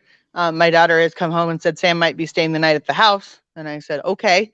I let the kids my kids. I've told them numerous times if there's a problem with anything in a family or whatever, if they need a break, their kids are more than welcome to come stay here, and I will tell their parents where they are, and I will make sure that their parents know their kids are safe. But I don't think it's my position to tell someone how to raise their children or not. Oh, me neither. I agree with that. Did you go to the Celebration of Life ceremony? No, I had to work. I was just wondering, like, if a pastor was involved at all, or if they prayed. Yes, my pastor was there. He was there, but did he say anything, or like did he have an opportunity to share Bible verses or anything like that? All I heard is that from my father, and he and the pastor and my father are very close because of certain reasons. And what he said is that he was at a Celebration of Life recently, and there was a lot of things wrong and very upsetting to him about it. That's what I was getting at. Yeah. So has there been a lot of people in Truckee kind of like on edge about what happened, or are they heartbroken? Like, what's the general atmosphere? I think both. I think that I think that there are people that want to know if there's a crazy person in our town that did something sinister. Have it be a child, have it be an adult, or have it be someone that was here for a weekend. I mean, there's obviously that side of it. We don't know. And then the other side of it is that it was just a terrible accident, and she made a wrong turn, and that happened. Mm-hmm. Yeah. Somebody says like he can't. They're like, dude, I can't with all the judgmental, perfect people and parents and the conspiracies. Y'all have at it. We're not. I'm not feeling like I'm doing that at all. Like I'm not. I'm just trying to understand what's the culture is in Truckee. So if you interpret that way, then that's on you, that person who made that comment, because that's not at all what we're doing here. There's no judgment. I'm just trying to understand the culture of the community based on some interviews that Megan's given on different Well, channels. and the interview and I want to say that the interview that people are going off of from my first one was the day that I was in horrible service, so that's why I called 10,000 times, and because I was trying to get her story out there, and I had horrible service, and it was the day of her missing, and it was just at the time we didn't know things that we know now, so through Ellie or through YouTube or through what or Facebook, but or through what other people have said. I guess there was a few things I'd said in that thing that people have taken it and dissect it in every way, shape, or form. I was really just being there for Sam and trying to help her so that she would quit being just bashed all over everything. Yeah, I mean, I agree. Like, I thought it was really unfair criticism towards her. I don't know. There was some discrepancies in what she said versus what law enforcement said, obviously, and you know that, and that's not a secret. But I do think it was unfair in a lot of the ways that people were. And I think that you have to understand is that these are just children. I mean, everybody keeps saying that they're young adults. Yes, they are. Not on But this channel. I've been calling them children and teenagers on this channel. I don't know if you've watched it all. I haven't watched you We have ever. not been saying that on this channel. I've These been are I've these been are sticking up for them. I've these are been sticking children. up for Sammy, been sticking up for Jagger, been sticking up for every teenager in the whole community. Big time on this channel. Well, and thank you very much for that, because these were just children, and they were put into a spotlight, and they didn't. This is a small town where the social media aspect of it, it just kind of caught. There's many reasons why it took such a I think that it took such hold on it. And Sam was just at the time was just answering questions that she was getting asked, and she just kind of went on and and did interviews and was trying to get a story out for her friend to be found. And people have made it out to be where she's vindictive, she's mean, she's mean girl, she's in a cult, she's in all of these things. She wasn't. No one prepared her with someone standing next to her or telling her what she can and can't say, because at the time it was really, I want my friend home. Like, that was all it was. And she did her best, and she's never been put in that position either. So it's not exactly fair to say that, just like I'm nervous right now. Think about how she's been nervous, and she also, and people kept saying, well, her story was changing. Well, from day 1 to day 5, she was hearing things that were told to her, or it was becoming more clear to her after everything. Like, they hadn't slept, when they hadn't eaten, they went from 0 to 60 for 3 days straight. Like, they didn't have time to even go home and change their clothes. I mean, everything went from, they were going camping to someone's missing. Now, One's prepared for how did she end up on the interview with that first channel, I YouTube don't know channel? how she did that. I think it was just that it was the first one that probably came up, and she just went that way. And I did tell her that I talked to Sammy she went missing on Friday, and I talked to her on Sunday on the phone, and I asked her all the same questions that someone else asked her. And so that's why, she had everybody keep saying, well, it was scripted. It wasn't scripted. It was just something that I think that I could have, looking back, should I have asked those questions? Maybe not. Like, maybe I shouldn't, maybe I think that's a learning experience for everybody here, is that if there's something in question, they always say, don't ask questions because you don't want them to have a jumping off point that they would have changed to someone else. And had that not happened, would it have been a different situation? I don't know. Mm-hmm. Now, were you involved on other YouTube channels like prior to the Kiely Rodni case, like for example, like in the Chris Watts case or any other true crime I stuff? I am true crime. I watch a lot of true crime. I watch a lot of the channels. I clean houses for a living, so 95% of the time I just have something going on in the background. I think that it was more the reason I knew so much about true crime and all that and how YouTube worked was because of the AH and Johnny Depp stuff. I see. That's one thing somebody sent me. It was like, well, Megan's unreliable because she's makes the true crime rounds and has been doing this on channels involving other cases. I've never met you, I don't think. I've never talked to anybody. I've never talked to anybody. I just like You've never I'm like sorry. called into a show before. No. So you were just like a lot of Americans who were interested in true crime, but then when it happened in your own community and it took off on some of these channels you already watch, you were like, what the heck? I'm going to get involved on this one because I know some of these people. Yeah, I mean, when it was one day there was nothing on any of it, and then the next day I went on to my Facebook and it's 100. Or I went on to Facebook, which wasn't prepared for, and then I went on to YouTube, and it was seriously 100 channels of this, and just totally annihilating Sam or annihilating on how everybody acts or how everybody behaves, and it's just as unfair. So do you know Tony Dodge? No. I only know the first time I've never actually talked to Tony. Okay. But you know Ikidmel? I don't know Ikmail either. That was the first person I talked to. He just happened to be on my news, or he came up on my Facebook. And that's how I knew who he was.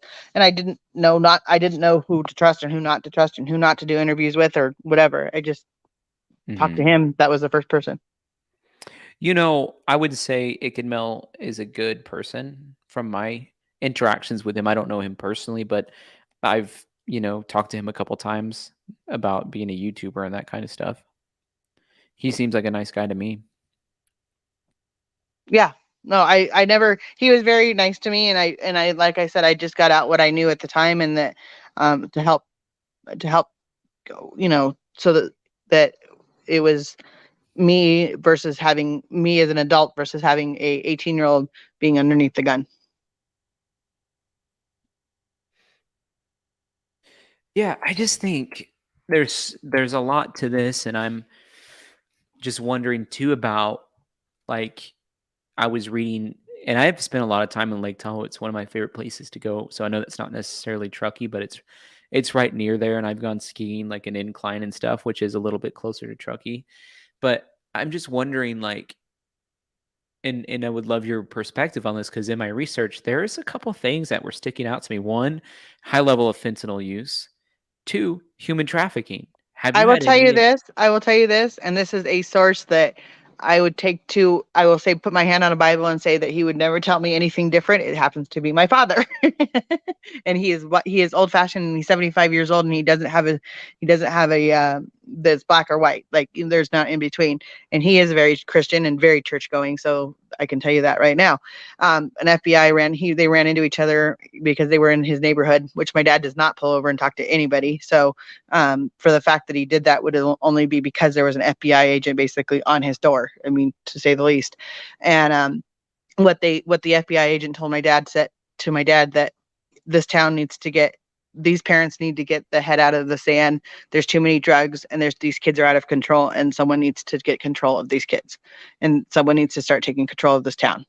And my dad, and it's a sad situation. And my dad, that was all that my dad said to me about it. Mm-hmm. From an FBI agent to a 75-year-old man. There's a lot of because I covered a lot of these cases. I mean, it's what I do. Every single day we're covering cases. Sometimes twice a day we're covering cases. We take typically one day a week off. On Sundays we take a day off, honor the Sabbath, honor the Lord. But 6 days a week we're covering cases. And the thing that really stuck out to me in this case right off the get-go was within one day, FBI is involved. Department of Homeland Security is involved. 20 agencies are involved.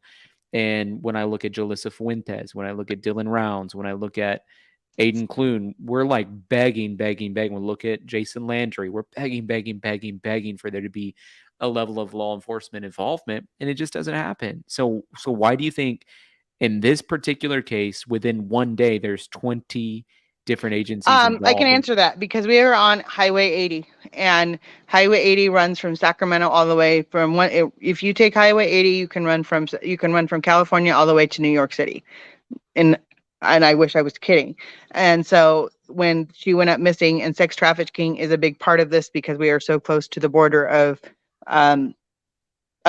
Mexico and everything else, that it's very apparent in our town, and Reno especially.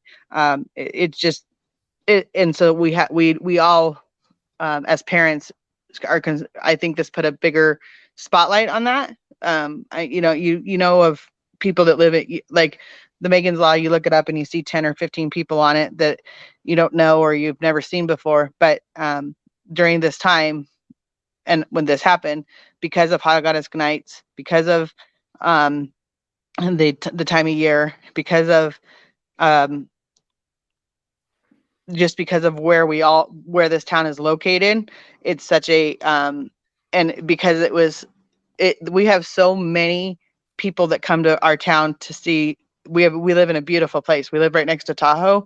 We live next to Squaw Valley. We live next to beautiful beaches, beautiful everything, and people come here from everywhere around. So it doesn't surprise me that people would that they would, when this happened, that it needed to go more into every detail, because we have so many avenues that people can be sinister in. Well, I think that a lot of the same things that you said is true of where Julissa Fuentes is at. Human trafficking is a major problem. There's major interstates that run through there as well. And unlike Kiely Rodni, Julissa Fuentes fits a much more common demographic for that type of thing. And we're petitioning, begging, writing tweets, trying to talk to congressmen to try to get, some more involvement. So I think that some of what you're saying is true, but there's some other factors that are intangible that I don't know how to quite articulate. No, I agree. And I think that is, I agree with what you're saying. There are other factors. We have a large community of well-off individuals and some that have been not so well off. And that's with that being said, as a lot of people, the locals have been pushed out of this town because of money coming into this town. And there's not as many locals that live here year round because of financially, they just can't afford it. So they've been put into other places. And I think that's another reason why there were so many other avenues that had, like, Homeland Security, FBI, that we had to look into. Unfortunately, that happens in every major city. It sucks, but it's the truth. Well, and this is not a major city. I mean, we don't have major anything. I'll say this. Unfortunately, that happens in every growing city. Yeah, well, and our town has been growing significantly, especially with COVID. I can say this, and this hasn't been put out, and I'm not exactly 100% like number wise, but after COVID happened, our schools went up 50% in some of this in our district. Yeah, I researched that, and because of kids coming in from Sacramento and different places. Yeah, the Bay Area moved here because they thought this is where if they're gonna be quarantined, they might as well quarantine in the most beautiful place on earth. And there are literally people that were like walking up to doors and saying, "I'll buy your house for this amount of money," and people were taking that. Now, we have a tough question coming in from the Wanda Life. Thank you, Wanda Life, for your question and your super chat. Parents knew of teens drinking. Do you feel parents need to be held accountable for underage drinking? Thank you for taking questions.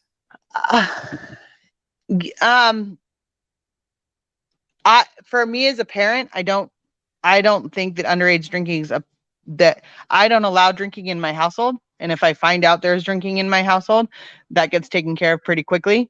When I had a situation 2 years ago, my son decided that he was going to have a summer that was the best summer he would probably say in his life.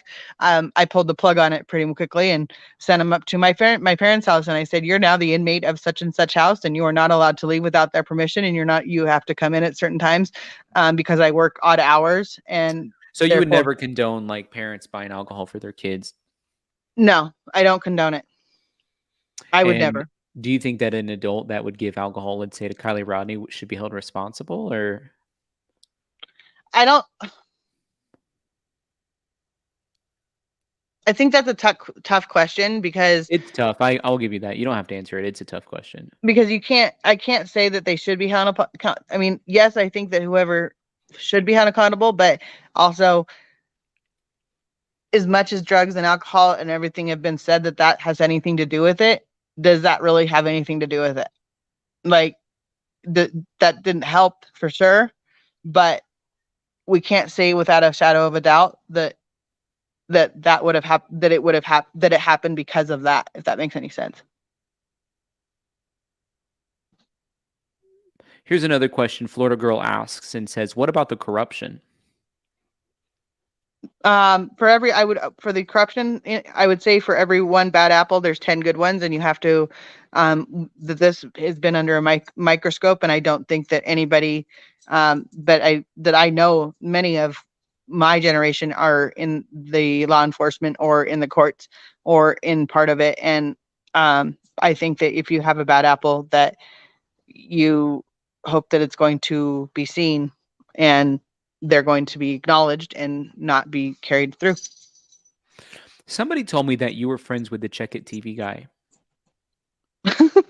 I don't know who Check It TV guy is. His name's Juan, I believe. I have no idea who that is. I've seen him. I've seen him, but I don't know. But you've never met him or anything. I've never met him. I just heard recently he lives in Truckee. If I do know him, I don't know that I know him. I mean, I've been here for 40 years, so coming and going. I lived out of state. I lived out of Truckee for 15 years and then moved back, but my parents have lived here the whole time. So with grandkids and everything else, I came back every weekend or every other weekend. At most, I was gone a month at times. So yeah.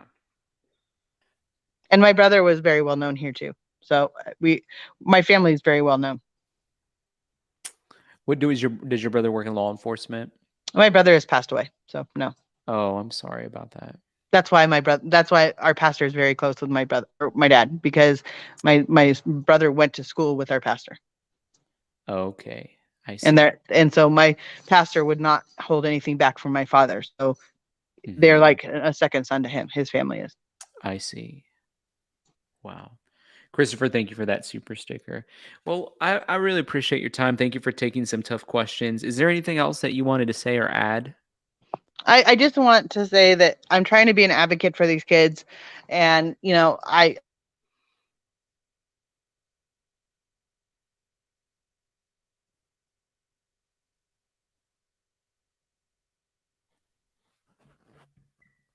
you there?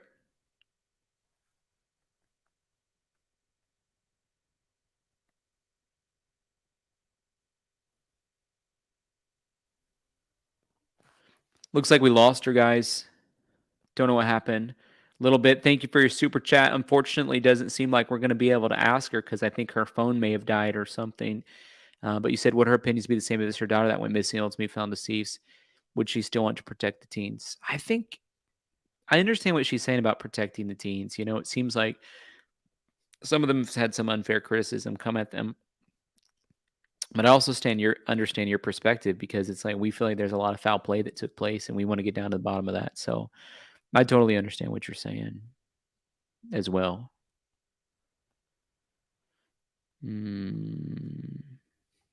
All right, folks. We've certainly covered our fair share of material tonight. My goodness. Goodness gracious.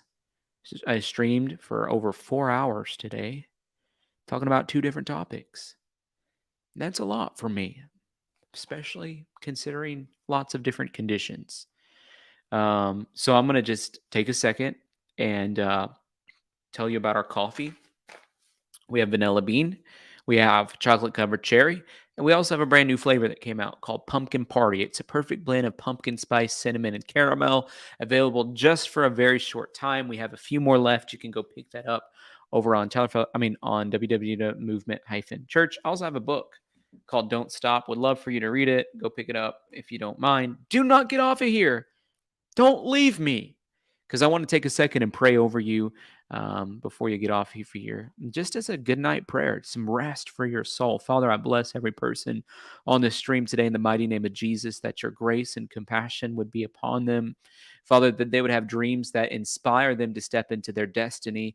I speak to every single attack of the enemy over their life, and I just declare in the name of Jesus that it will not prosper, it will not harm them. In the name of Jesus, I command every attack of the enemy off of them now.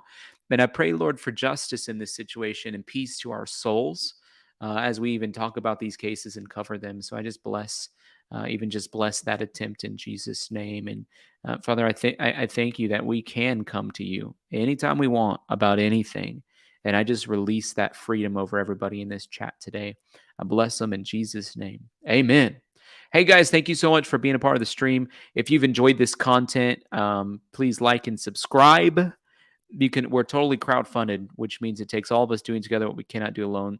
You can support through PayPal, which is Tyler Feller, or Cash App, which is $ Tyler Feller 22, or Venmo, which is at Tyler-Feller. Great ways to support us. Would love it if you guys wanted to help us out in those ways. And I just want to take a second from the bottom of my heart and say thank you for watching.